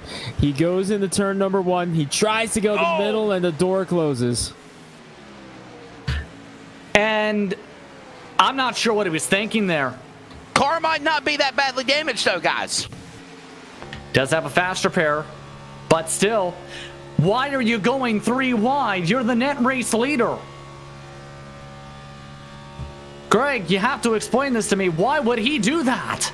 I think he just saw the hole. Well, we're going to see what he sees right now. And honestly, I'm going to say right now, Brightsman was in must-win territory. I think he was trying to get the move, and I think he came up quicker than he thought he was going to happen. The reason I was watching Brightsman was I was going to go back to a conversation we had about 30 laps ago, Justin, how it was mathematically possible if a lot happened for Brightsman to get in. Yeah. But the way that pit cycle was going, a lot was happening. 2 drivers that were above him and in the playoff cutoff position as the rest of the field comes down pit road, they both got caught speeding on pit road. Yeah. That was what Brightsman needed. He needed a lot more of that. So I think he was just thinking, the race is falling apart. This is my shot to get up there and go for it. And unfortunately, I think he just got the better of him. Yeah. And with that caution flag, there are only 3 cars on the lead lap at the moment. That's right. Marcy, West, Moore. Everybody else will have to take a wave because of the time of the caution flag. As let's take a look here at Devin West. Missed his box. So did Dennis Moore. And not make these mistakes on pit lane, gentlemen. Like talked about, just such costly errors. And this is what can change the opportunity of being a champion or being a chum. On that point, there's a lot to break down. When we come back, we'll sort things out. You're watching LSR TV for coverage of the Northwest Cup Series from Texas.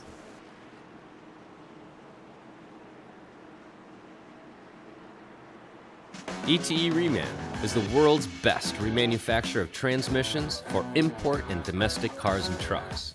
Based in Milwaukee, Wisconsin, our customers are repair shops, auto parts stores, dealerships, and distributors.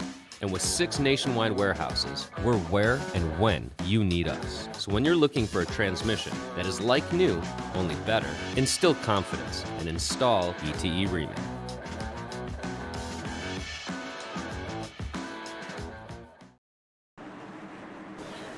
Back live on LSR TV, and what has been a wild one now. Chris White got the lucky dog with that caution flag, and right now a good chunk of the field will have to take a waiver on or at least battle for the lucky dog. Right now, the last time, by the way, it was scored Cole Raz, Caden Anderson, Roy Grande, Sean Breitzman, Justin Yee, Casey Garber, Seth Frazier will have to take waves. Stephen Paulison elected to take tires instead of going for the waiver round to battle for the lucky dog.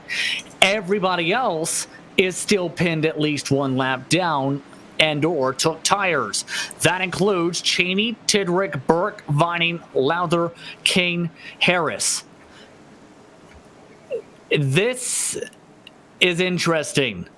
This is really, really interesting how this could all play out here with this race, with how this is all factored in. Wesley, you're standing by with some context from the 46.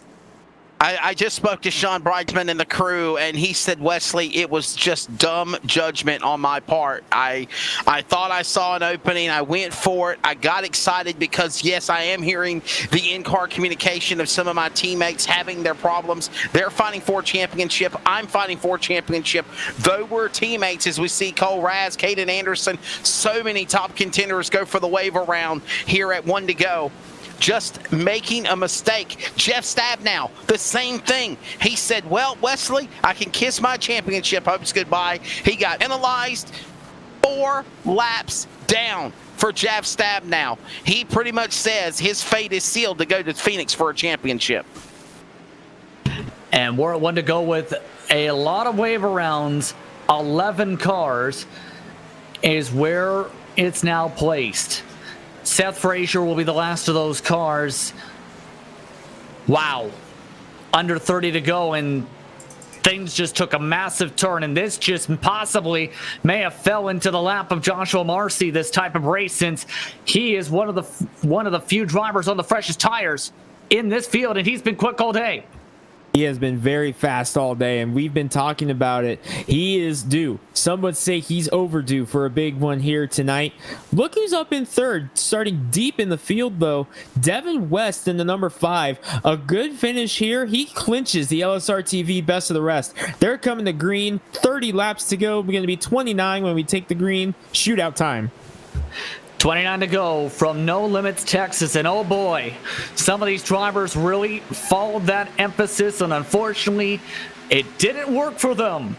But for Marcy, it's been working out well. Dennis Moore falls back to second, while Devin West and Chris White are trying to go 3 wide with traffic and the heart of the pack right behind them and the rest of the wave round cars. Cole Raz and Caden Anderson 3 wide there as well. We're 3 wide, 2, 3 deep. Trouble, Vining and Raz into the wall. Contact between Vining and Raz has led to a chain reaction. Caution is out as they wreck in turn 4. They are still wrecking into the pit lane, and tempers are starting to flare as that caution completely changed the complexion of this race from no yellows to 2 in the span of 10 laps. This is why for this second one. Now watch what happens here. They're 3 wide with Grande in the middle. Anderson and Raz are going to clear Grande. Ottenbacher checks up. Vining, realizing he has to get out of the way or he's going to run in the back of him, shoots down to the bottom, gets into Anderson, and unfortunately it was just kind of a you're screwed if you do, screwed if you don't, for lack of a better term, for Vining on where you go, high or low. He had a card there. He was going to hit a car regardless. Unfortunately, it was just a matter of Vining of trying to figure out what the best move for him would be as we go on board with Cole Raz. Watch. See the green car of Ottenbacher in front of him right there. He's going to check up right there, and Vining, all of a sudden, he has to make a decision. Run to the back of Ottenbacher or crank it to the right and left and hope that there's no one there. And unfortunately, there was nothing James Vining could do there to avoid hitting a car. And unfortunately, it collects a couple very fast cars in the process. So that caution flag takes some of the contenders who had some fast repairs available. Some also electing to take their tires here. BJ Tidrick, the lucky dog, Wesley. Don Brightsman, Justin Yee, Raz, Seth Frazier, all these drivers on the pit lane right now, just with 27 laps to go. Just checked in on the crew for the number 10 of Cole Raz and the 37 of Caden Anderson. Anderson, the least worst for wear. He has a little damage on the side of the passenger door, but he says he's okay. Quick repair coming up for the number 10 of Cole Raz, and he'll be ready to go back out and battle the final 25 laps. Thank you very much, Wesley, as the 46 actually missed his pit stall, backed it up 3 stalls, then went back into his stall, and that's going to mean he'll start 11th. But BJ Tidrick's back in the fight is the big thing, Greg, with this caution flag. He's now up inside the top, and now he's one of only 11 cars in the lead lap.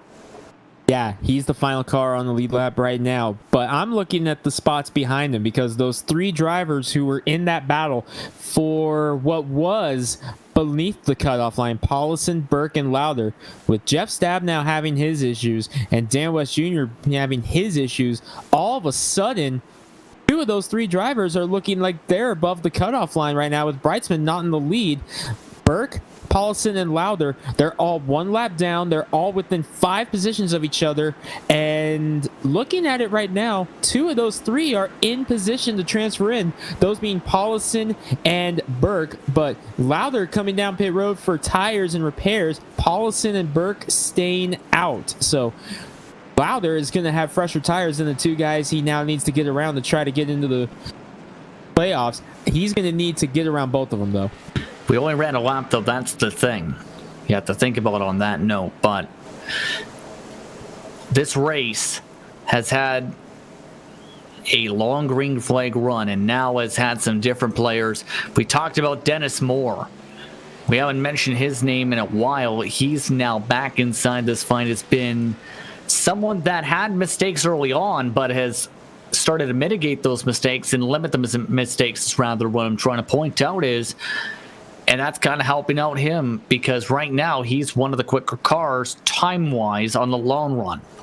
Justin, Dan Lowther just now coming off pit road, getting some more damage repaired. That could be why he came down pit road. Going to lose a couple positions on the racetrack. I think he's going to restart in 18th position as opposed to Paulson in 12th, Burke in 14th. Lowther coming down to get some damage repaired on the 63 as a result of the incident with Brightsman.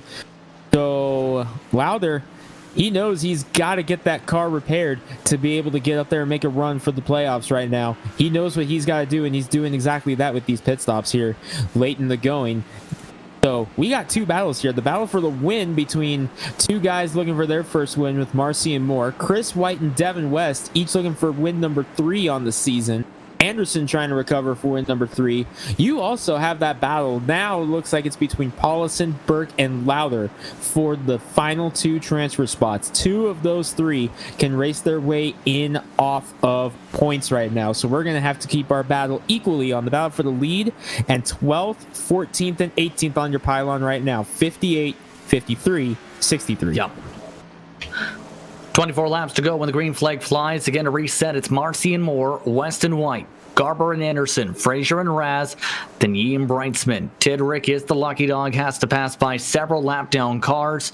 The rest of the field is 1 lap down or more down. William Fletcher is out of the race, as well as James Vining. After that last crash, we'll have to see who takes home the Texas 201. Again, It's been a round of craziness. And it's been a race tonight that went from calm and lawn and green to what has been a chaotic past 10 plus laps. Marcy in control of the field. iRacing pace car is off. To the restart zone they roll. Green flag's out. Nice restart there by Josh Marcy in the 35. I believe Dennis Moore may have spun the tires on the restart, but Chris White not quite able to capitalize just yet. Here he comes to the bottom of Dennis Moore. Did Marcy get too good of a restart there? He might be a sitting duck with the way this draft package works now. Did Marcy get too good of a restart? Something's wrong with the 66 of Yee. Yee having some trouble with some contact. We stay green, though. He's been shuffled back to 11th position on the pylon. And he's coming in. So the 66 with a big issue. Well, Dennis Moore has been shuffled out to the top of the racetrack. Here comes Cole Raz.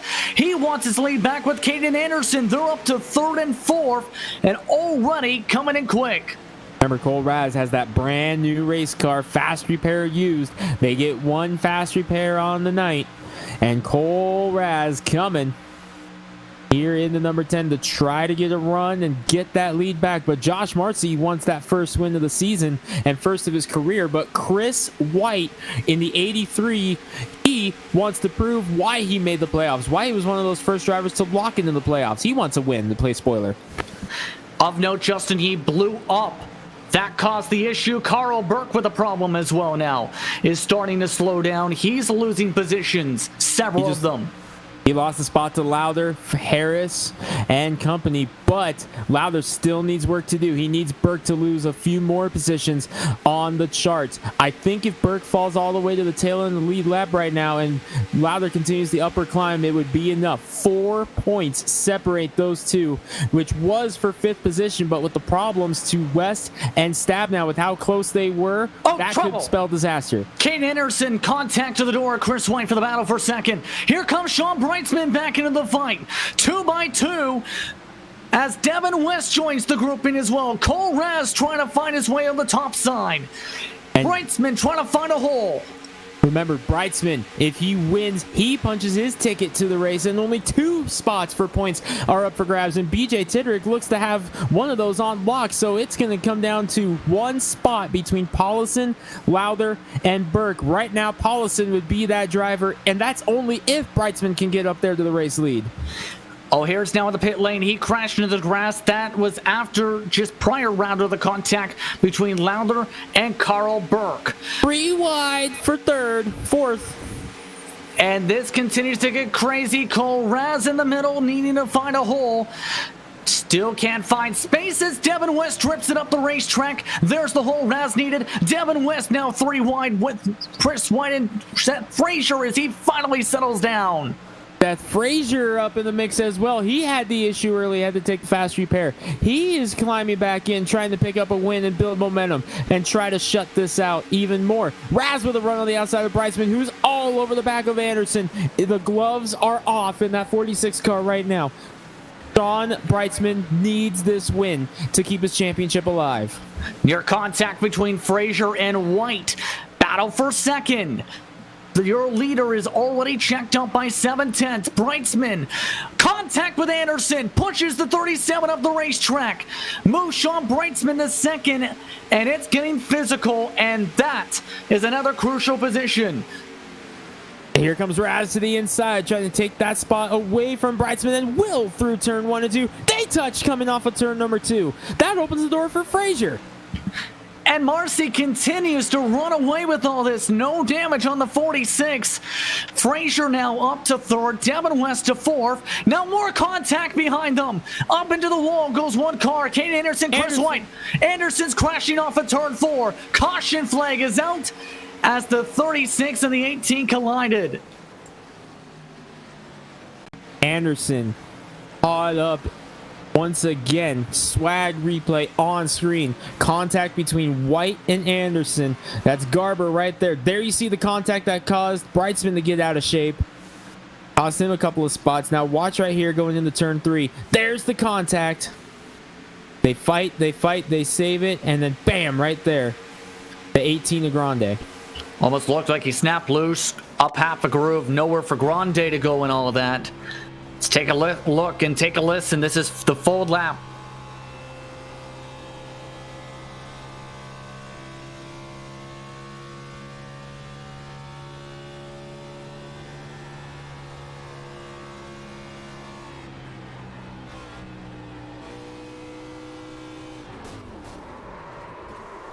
Thought he was clear, the hole closed and fast.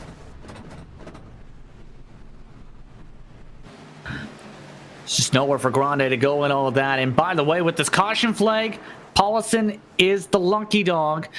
And Wesley, I believe some of these cars may go towards you in what has turned out to be a crazy finish. Yeah, it's a money stop. And by the way, I was trying to chime in there before all that crazy racing chaos took place with under 20 laps to go. Sean Brightsman told me after the last caution flag, which by the way, he stays out on the racetrack.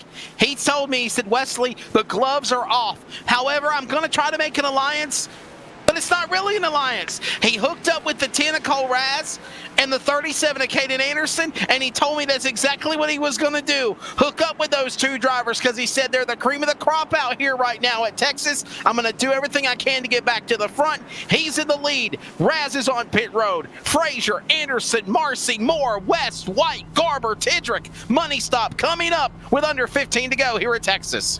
2 tire stops for Raz and Frazier. That puts them second and third. Everybody else on 4 tires. 11 cars again are on the lead lap with Roy Grande out of the race.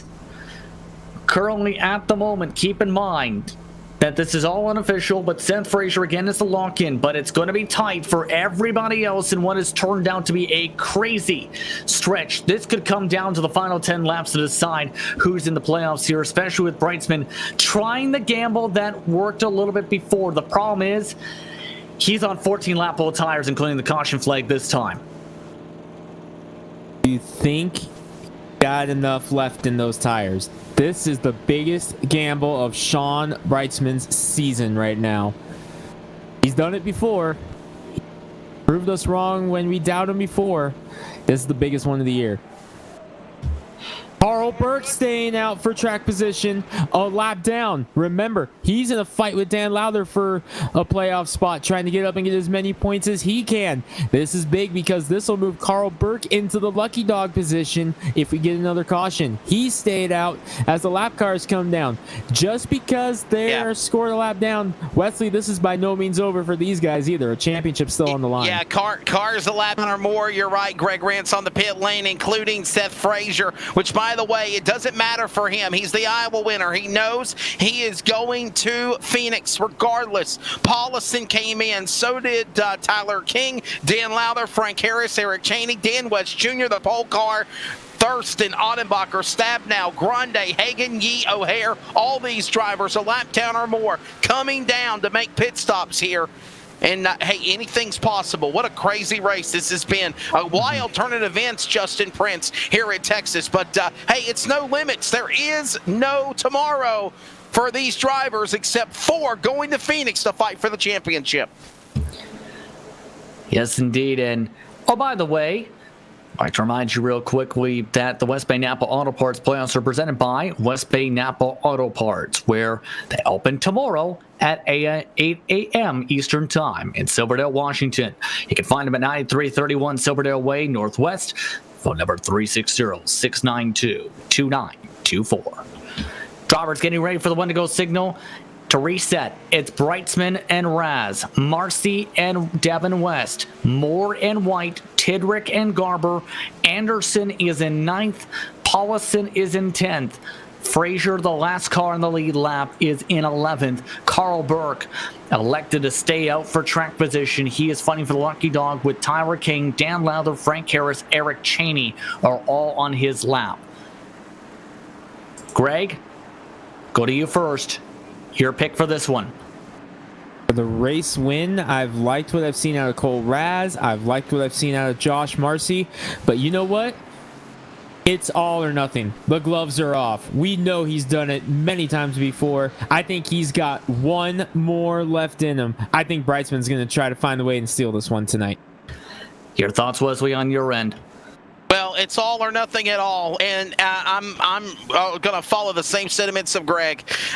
46, Sean Brightsman, determined, all the craziness that he's going on, the chaos. He's just at the cusp of the finish line. He wins. He goes to the championship for Phoenix. Sean Brightsman's going to win this thing, I believe. It's going to be a risk here, of course, with the older tires. We'll have to see. Keep in mind, 2 tires for Raz. Everybody else that stayed out, that came in, who was up at the front, on 4.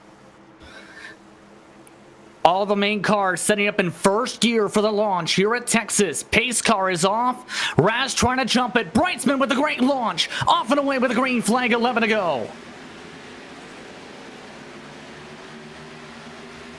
Big jump for Sean Brightsman. Did he get too big of a jump? Joshua Marcy was able to make it work, but look how quickly those 3 fall in line together. Cole Raz, Devin West, Josh Marcy overshot though and opens the door for Chris White. By the way, our production team, they have selected Devin West in the number 5 car to be the winner here tonight. We haven't mentioned him a whole lot because he's been running a very clean, solid race. Here he is up in the mix as well, trying to lock down the LSR TV best of the rest. By the way, Dan Lowther has already gotten his way past Carl Burke for position, but he needs more help in the points from the cars behind him. Here comes Devin West to the outside. Cole Raz trying to find a way around Brightsman. Brightsman trying to block. Caution as they crash down the backstretch. Autumnbacher, Stabnow, Tidrick, and Garber involved. And they are still slamming as Paulison avoided it. Stephen Paulison, he was in it, Justin. He was in it. Stephen Paulison was in a playoff spot to lock in. He gets caught up in this as well. I think he tried to stop as hard as he could, but this is why.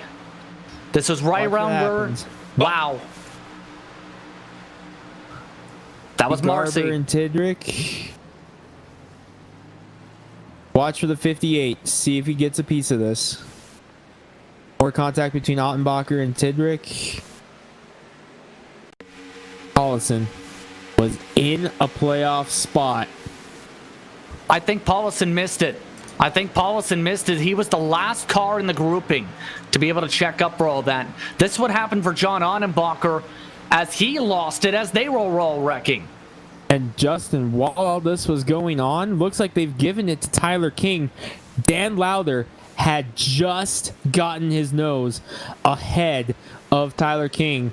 That's big because that's a lucky dog position, but they went back to timing and scoring. It would appear they've given the lucky dog to King, which would put 12 cars on the lead lap. Dan Lowther is ahead of Carl Burke, but he is still pinning the lap down. Tyler King, the lucky dog, but Dan Lowther, he was side by side with King, and I think he had just gotten the nose in front, but it goes back to the last completed lap. Yep. Scoring loops to determine. King is your lucky dog to put 12 cars on the lead lap. Of note, faster pairs used by both Garber and Tidrick. Still give them a small chance, but with Brightsman, how he played that backstretch run, he's made it clear. He's not going to let anybody to his inside. If he wants to, he's going to force somebody to move him at this rate. Have we seen the last caution? Because now, the 2 playoff drivers who could be fighting for that spot if Brightsman loses that position, they're in the first 2 cars 1 lap down. Yeah. You mentioned Devin West. He's been caution. I'm not quite sure, Greg. Your thoughts on that one? I think we got 1 more left. Because this is it. Your season's on the line. You got guys fighting with everything they've got. They're going to be taking risks. Here comes Carl Burke down pit road.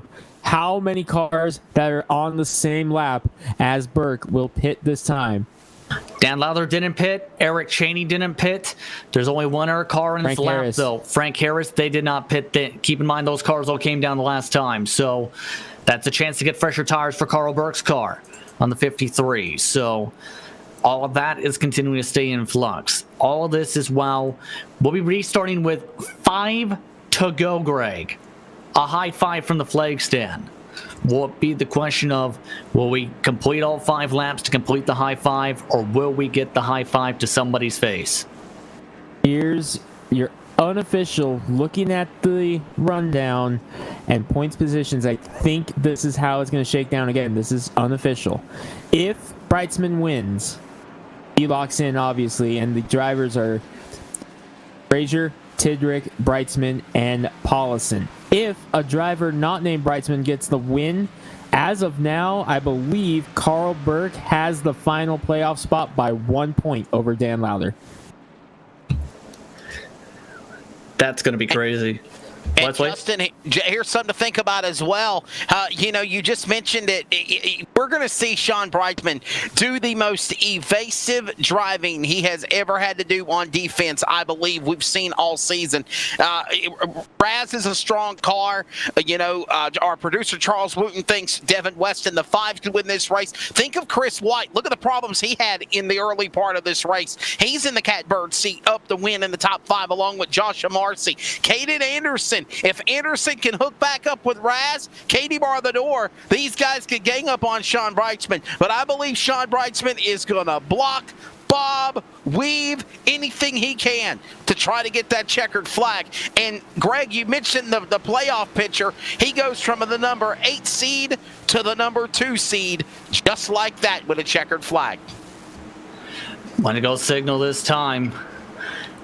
And you have to wonder how Cole Raz is going to handle this too here, Greg, too, knowing how much urgency Brightsman is going to be blocking with here.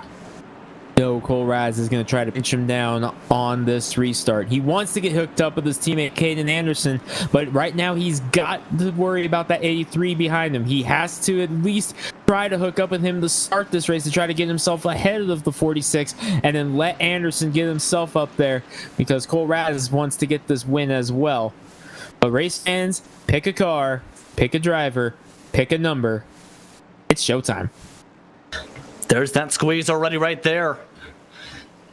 And keep in mind, Brightsman started in first gear to get that big boost before. Devin West already over the back bumper.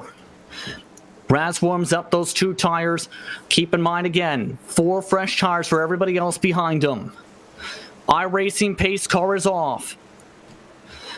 Raz tries to jump it. Brightsman with the launch again in the first gear. 5 laps to go from Texas. What a job by Brightsman because he knows Raz could not go until he did. Great job by Brightsman to hold it off as long as he possibly could to try to get some ground on Raz, which he just did. But now West is hooked up with Raz. 2 of the youngsters, can they get up there? Raz blocking West. Anderson there as well. Will they try to hook up? And they got to catch Brightsman. You've seen Seth Frazier underneath Marcy all the way to the apron, in fact, for some of the positions as well.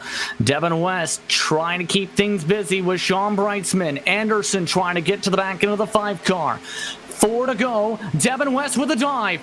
As caution flag again is out. Green-white checkered territories. It's a crash Frank coming Harris into turn 1. Frank Harris and his no good, very bad season continues. WAG replay on screen. Justin will watch the replay first, but big playoff implications on the Lucky Dog here. We'll watch the replay before we go into that. And watch for the start and finish line. Just drove into the wall. Eric Cheney gets collected. Tyler King. Frank Harris. Another bad go of it tonight. But Lucky Dog is Dan Lowther in the 63.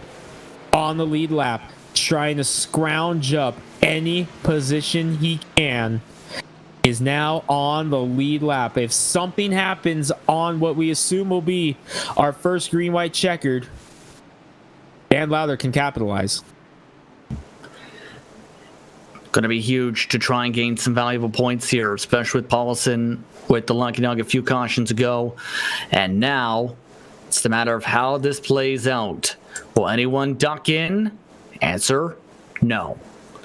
Track position king. Again with green-white checkered policy. If they take the white flag, race is official. And It's the matter of if they get a caution flag before they take said white, then we'll re-rack them and stack them for a second time. If there is an air caution on the second green-white checkered attempt, race will enter a caution. Race is official at that point. So in other words, these are the two most important laps coming up for Brightsman in 2020-2021 in the Northwest Cup Series. He makes any mistakes, his postseason ends here. He executes, he's in your championship 4. For No what pressure. it's worth, Tyler King in the 44 was the only lead lap car to come down. He just took a splash of fuel, maybe got a little bit of damage repair, got that fast repair used. So Tyler King, the only driver to hit on this caution. If anything happens with these drivers, who else are you keeping an eye on? Keep in mind that there were 3 wide down the backstretch. Seth Frazier, Dennis Moore, Joshua Marcy, and company were. Oh boy. So unpredictable the way this race has gone. But I'm going to keep my eye on Chris White in the 83. He won a race here earlier. Knows how to get it done. He wants a win here in this playoffs. He wants to get it done. He might try something here in the number 83 to get a win for this one. I'm going to watch the 83 of White as well. As we mentioned him, of course, that was in the second Texas race of the campaign. But the new Texas, have to see how this all goes here. Hey, Justin. Wesley. So I literally, the last minute or two, listening to the in-car communication with the crew members between the 46 of Sean Brightsman and the 5 of Devin West. Believe it or not, might possibly see Devin West give an assist, a help, try to keep Brightsman getting that 10 to go around him. That's what the conversation is. Sean Brightsman said, and I quote, "Do what you can to help me, but do not crash us in the process." And Wesley, a follow-up on that. They're going to hook up on the bottom. That is important because Raz and Anderson are hooked up at the top now. Yeah, and they can get a count. That's what they're talking about. That's what they're talking about, guys. Yeah, that's going to be big. Absolutely. It was starting to notice that where Anderson almost looked like he was trying to get to West to break that up as well. So that's going to be critical, too, Greg. Teammates and friends. So what do you think's going through the head of Raz and Anderson now and how they try and counter that? Well, I can guarantee you right now, the conversation that Brightsman and West are having right now, Raz and Anderson are having the exact same conversation in their team communications. I would guarantee guys, it even almost went verbatim. Yes, Wesley. Yeah, so here's the thing. Devin West, even though Charles Does says he's by virtue going to win this race, his prediction, he's the number 13 seed. So remember, he's the best of the rest in the LSR TV points. He's trying to lock that up. But you've got his teammate, Sean Brightsman, trying to win the race to advance to Phoenix. If he gives him help, the number one key is right now they want to get away from Raz and Anderson. He fears that Anderson and Raz hooking up with each other will tag team against Sean Brightsman, and he's a sitting duck. Chris White in the SimStar 83, they don't know where he sits, who he's going to go with. So Brightsman's trying to find some type of a friend, kind of like Talladega or Daytona with a drafting situation here. This is going to get crazy. Thank you, Wesley, as it comes down to the discussion we had before, Greg. Do you choose your career or your team? And it's looking like they're choosing the team. Here we go. Teammates hooked up on both rows. Championship implications. Cole Raz already beginning to pinch Brightsman down. What did Raz learn on that last restart? What is Brightsman going to do this time? There we go. This is going to be nerve-wracking. First green-white checkered for the Texas 201. A spot in the championship on the line for Brightsman. Off and away, green flag is out near contact off the restart. Devin West, a runny, battling for second, takes it away from Cole Raz. That's going to be big. That's going to be big if West can clear, which he will. And now West is going to go on defense to try to keep Raz behind him. And Sean Brightsman's going to be able to drive off into the sunset. But on those old tires, will that come into play? Chris White has split up the teammates as well. They rock down the backstretch. Raz on the inside of West. They touch! Around goes West! Caution again! Oh, and he turned him for it.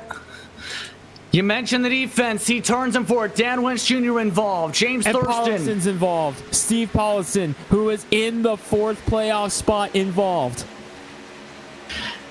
And Gentlemen, we knew it was going to happen. We knew this was going to happen. The second that happened, you can tell that he was not happy with that. This is what happened with Dan Wentz Jr. getting involved in the incident, and for Paulison and his hopes. Right there.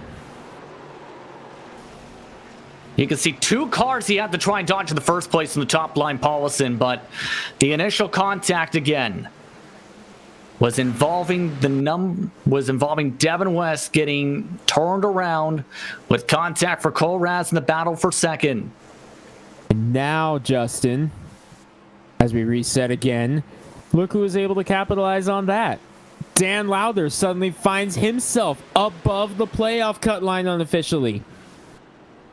With Paulison's issue, that'll drop Paulison down to the tail end of the lead lap, just enough to get Dan Lowther above the cutoff line, we believe. But Carl Burke got the lucky dog.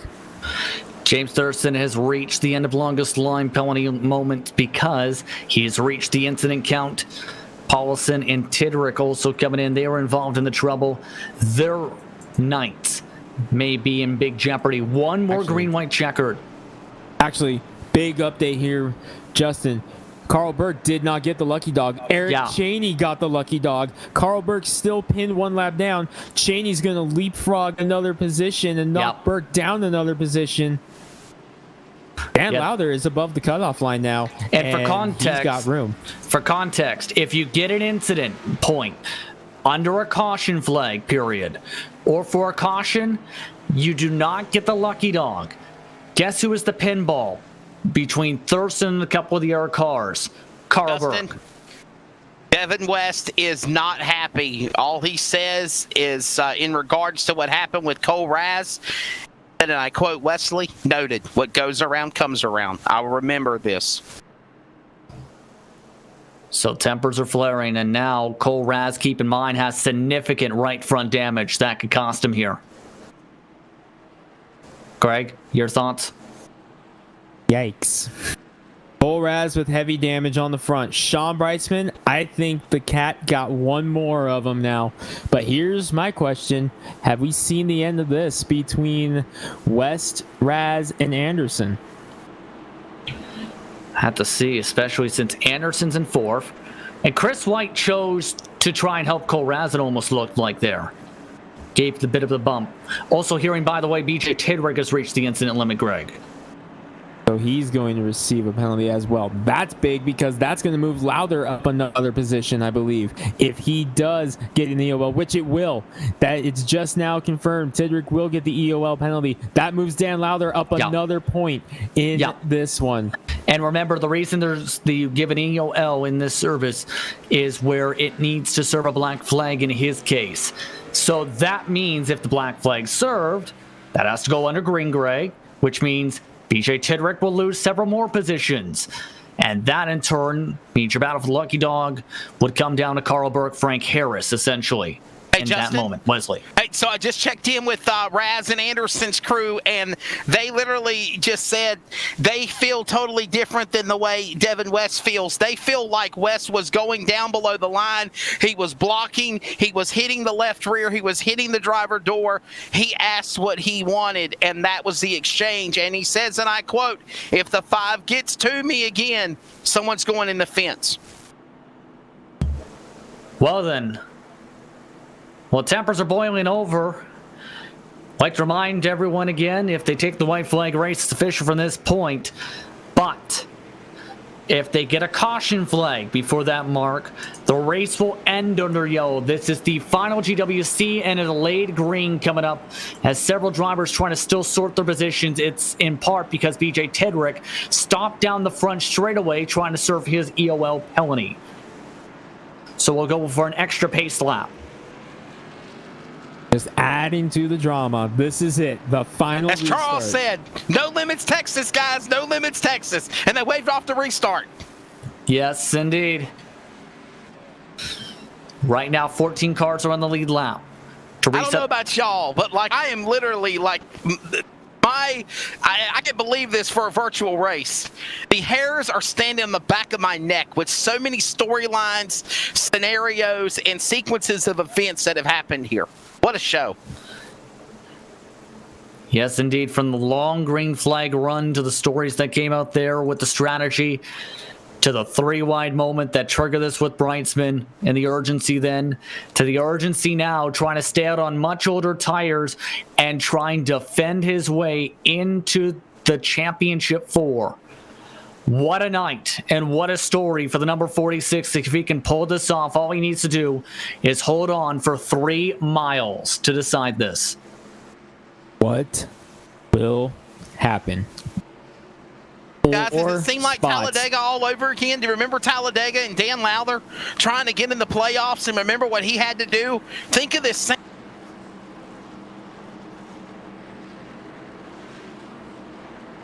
Yeah, he's in 10th. He's in 10th. 10th position and above the cutoff now as of this moment. One to go signal once again as Devin West has got an end of longest line penalty. He's reached the incident limits as well. Another point for Lowther. That's going to move him up to 9th on the pylon, but we'll still have to start on the outside line with the UL coming on the 1 to go. So to reset, it's Brightsman in control of the field. Raz 2nd, Chris White 3rd, Kate Anderson 4th, Dennis Moore, along with Seth Frazier in row 3, Marcy and King, Garber and Lowther, Paulison, Tidrick, Marcy, West, or how they sort out on the lead lap. 20 cars are on the track for the final restart of this race. Hold on to your seatbelts. Here we go. Justin, final restart. What a race. What a race it's been indeed. The Texas 201 comes down to 3 miles. Green flags out. Sean Brightsman with another great launch. Can he hold on for 2 more laps? He can get back around for 3 more miles and fend off Raz and Anderson. He's going to the championships with an unbelievable performance. Here they come, though, off of turn number 2. Anderson and White fail to get hooked up. Anderson trying to get back to the number 10 of Raz as they go off into turn number 3. Brightsman coming to see the white flag. CRN 1 to go, and the final lap. Brightsman trying to hold on and clinch a spot in the finals. Final lap as Caden Anderson swapping spots behind with Cole Raz. They slide up the racetrack. Sean Brightsman continuing to run away as they fight hard for P2. But for Sean Brightsman, he needed to win his way in to make his way to the West Bay Napa Auto Parts Championship 4. He's pulled it off. The number 46 will go to Phoenix. He wins at Texas. Aiden Anderson comes home 2nd. Chris White gets the podium in 3rd. And Dan Lowther races his way in on points. 8th position. And now it's just a matter of seeing where everyone goes. I believe BJ Tidrick is in as well. I believe your final 4 are Seth Frazier, Sean Brightsman, BJ Tidrick, and Dan Lowther. What a finish. And what a time to come up clutch. After what's been an up and down round from missing the first race, to a rough second one, to a great third one, he caps it off with the checkered. Exactly what he needed at No Limits Texas tonight, and he executed it right to the T at the end. He did that perfectly, Justin. Clutch, must win. Absolutely no other leaps and bounds about it. Sean Brightsman gets it done. He's going to Phoenix, Arizona. We wait for official word on the final 2 drivers who raced in on points, but we believe It's Tidrick and Lowther. Let's take a look at the sawblade.com unofficial results. Hey, Justin. Yes. John Brightsman only had one word. Woo! Woo indeed. By half a second is how he wins it over Caden Anderson. After 2 green-white checkered attempts, Chris White, Dennis Moore, Cole Raz the top 5, Marcy Kane, Lowther, Garber, Frazier your top 10 tonight, Greg. Wow. Wow, indeed. 11th is Stephen Paulison. We'll have to wait for official word on how his playoff hopes end. Eric Cheney stays on or gets on the lead lap late to finish 12th. Devin West, final car on the lead lap in 13th, but he does clinch the LSR TV best of the rest, I do believe. Carl Burke, Frank Harris, BJ Tidrick, Dan West Jr., James Thurston, Jeff Stabnow. His playoff hopes come to an end. Dan West Jr.'s hopes as well. Jeff Hagan finished in 21st spot tonight. John Onnenbacher, one of the DNFs, along with Roy Grande, Justin Yee, Stephen O'Hare, William Fletcher, James Vining, Scott Hutchinson, Cameron Doyle, Dan Struzzi, all did not finish. 2 DNSs, Brett Retterer, and Tyler Kim, both did not start tonight's action. Retterer did take part in practice, Kim did not. A crazy finish to the round of 8 for the West Bay Napa Auto Parts playoffs for the Northwest Cup Series. Post-race coverage is coming up in just a moment. You're watching LSR TV for the virtual Texas Motor Speedway.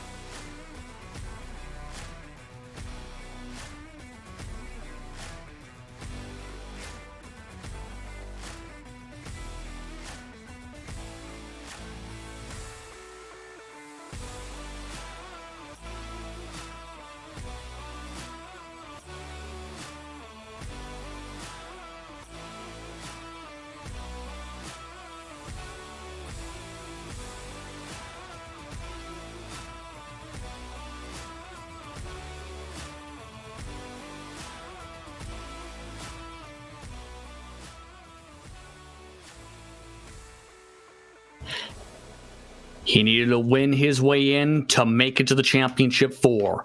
Sean Brightsman did it tonight.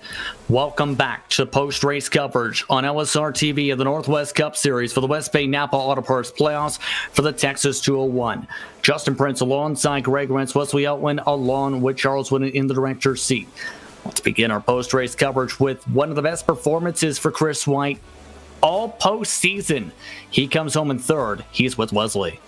Yeah, the Simstar Amsoil entry looked really strong. Had some problems at the beginning of the race, but he rallied, came back. He'll finish on the podium in 3rd place. Chris White, what's your take of No Limit Texas tonight? Hey Wesley, it was a lot of fun out here. It's a challenging track. You know, I usually run good here. I got a win here earlier in the season, so I felt coming into Texas I'd do pretty well, and we did. Getting the podium finish certainly isn't easy, and it was a nice run here, but Sean got it done, didn't he?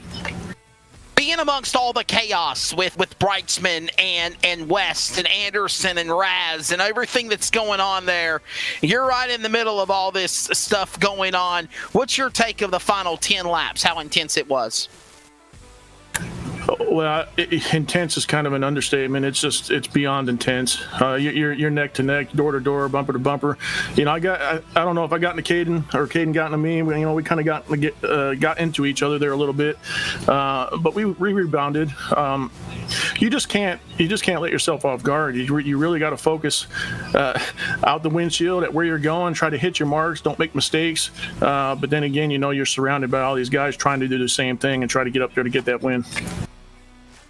Christopher White, one of those drivers that was in the playoffs in the round of 12, got eliminated in the round of 8 as we get ready for the Championship 4 next week at Phoenix. But I know you're looking for just a win in that Simstar entry, looking for your 3rd win on the season. Can it happen at Phoenix? And in closing, thank your sponsors. Well, Well, we head to Phoenix, and I like Phoenix as well. I think we can get it done there, and we'll certainly go there and try. But with SimStar Motorsports, we gotta definitely congratulate the top 4 that are going there to fight for that championship. It's definitely well earned among all 4.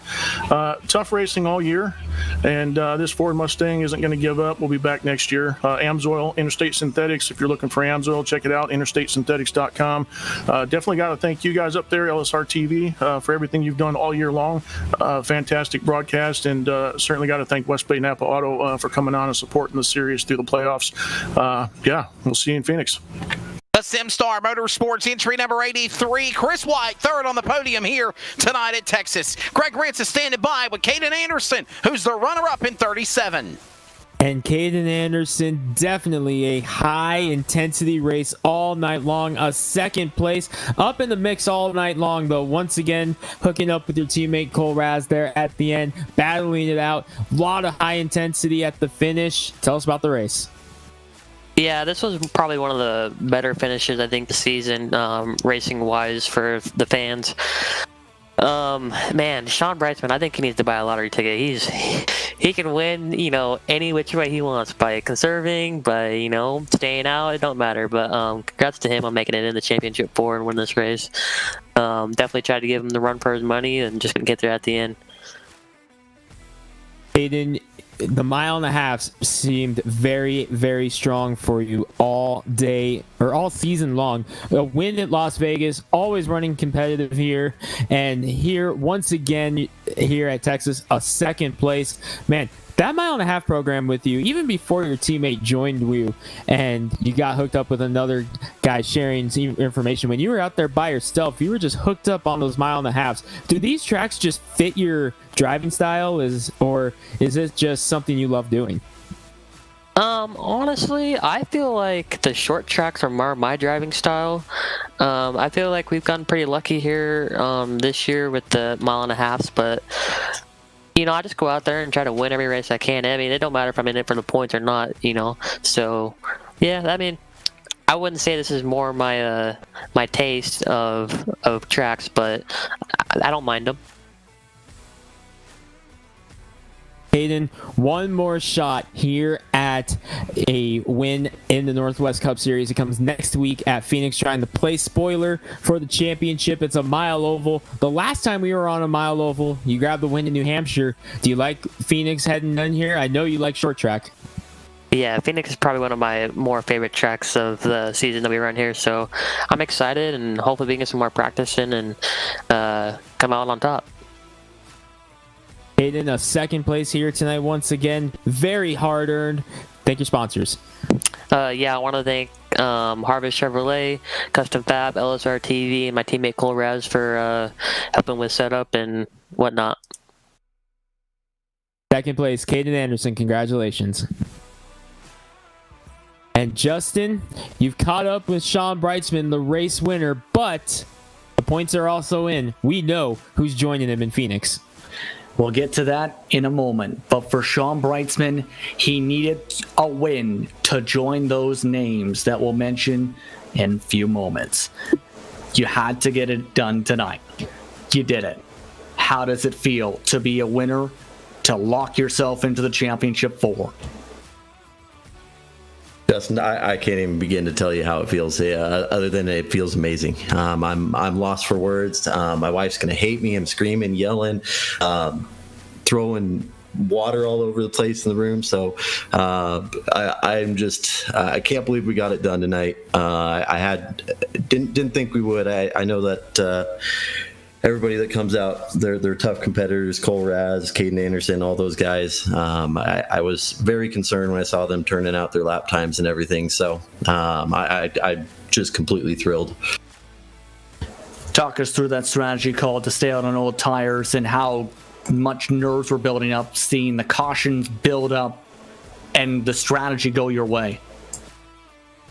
The strategy was simple. I had to win. And if I pitted there, I started 6th, 7th, or 8th or something like that. And I don't think that would have got it done unless they wrecked it up in front of us, and we avoided it somehow. So I think the strategy was easy for me: stay out and pray for cautions. The cautions actually kind of helped me kind of figure out how to run the car, and then on top of that, it shortens the race length. So that first caution actually really helped and only went to 2 laps instead of 10. So much easier to handle with those green-white checkers.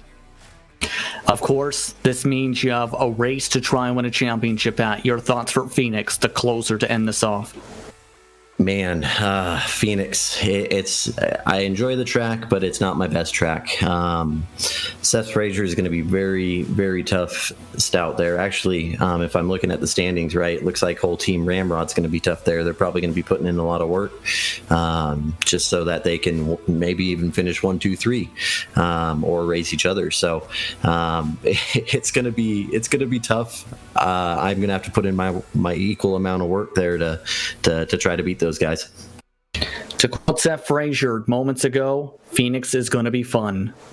I think it's going to be a fun fight. Anyone you want to thank for your fight tonight? Yeah, I got to thank Bright's Boutique. That's my wife's business. Handmade, custom earrings, resin, all that sort of thing. You can check it out at etsy.com/shop/Bright's Boutique. Also got to give it up to Central Welding Supply, LSR TV, the Northwest Racing Series. Even got to give it up to some people I missed last night in the Northwest Tour. Got to give it up to Evergreen Speedway, Pyrotech, Joe's Racing Products, and everybody here at the household, and of course with our league here, the Northwest Racing Series. Congratulations on the victory, Sean.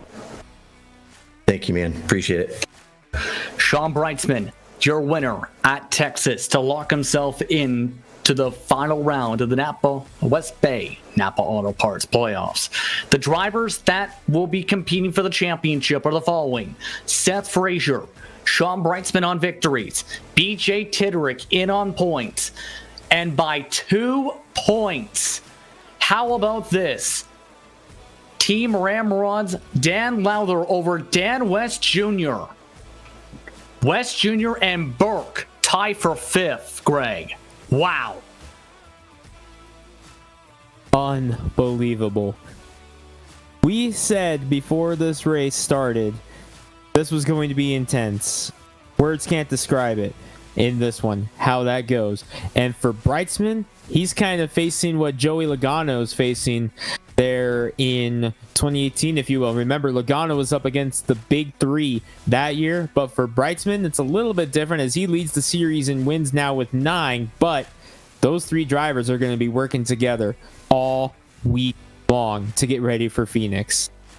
Oh boy, this just got real. Wesley, your thoughts on this one? What a race. Well, this will go down in history. It's probably one of the most exciting virtual sim races I've had the privilege to call. Man, oh man, what a job, what a race, what an event. And as we move into Phoenix next week, all these drivers, like Stab now, like even the mistakes that these other drivers that have advanced to the championship for have made, you cannot make mistakes next week at Phoenix. When we go to Phoenix, the word is flawless. The driver that is flawless will be the one that hoists the championship cup in the West Bay Napa Auto Parts. It should be one hell of a battle in Phoenix for the championship 4 amongst all the other drivers that'll be fighting to win that checkered flag. And don't forget, the trucks are back to action at New Hampshire this Thursday night. And indeed, Greg, your thoughts on that one, as that will be among the races to try and set up that championship too with some of these competitors. Boy, I think this one's going to hold the record for longest sim race ever on iRacing, because the green flag fell on that one almost 3 weeks ago, Justin. And then we had those technical issues in the server, which ultimately cost us to go caution on lap 25, postpone the race. It'll be made up this Thursday. We're going to start it again. Fresh restart, same starting order, but that's going to be big moving forward here in this one for that points implication. That points battle is just as good as the one we have tonight, so make sure you set a reminder for that one coming up Thursday night here on LSR TV. You are not going to want to miss that one. Absolutely. But it's time to say goodbye. We'd like to thank everyone for tuning in for tonight's exciting action from No Limits Texas. Congratulations to Sean Brightsman on the victory in what was an intense and emotional finish to the round of 8. Congratulations to Seth Frazier, Brightsman, BJ Tidrick, and Dan Lowther for making the championship 4 for the West Bay Napa Auto Parts playoffs for the Northwest Cup Series. Once again, be sure to tune in for the finale next week from Phoenix. But with that, it's time to say goodbye. For my broadcast partners tonight, Greg Rentz, Wesley Owen, for our director, Charles Wooden, I'm Justin Prince, saying so long. This has been LSR TV, your home for sim racing from Texas Motor Speedway. This broadcast is the copyrighted work of LSR TV and may not be rebroadcast, retranslated, or used in any form without the express written consent of 52 Media LLC and iRacing.com Motorsports Simulations. LSR TV would like to thank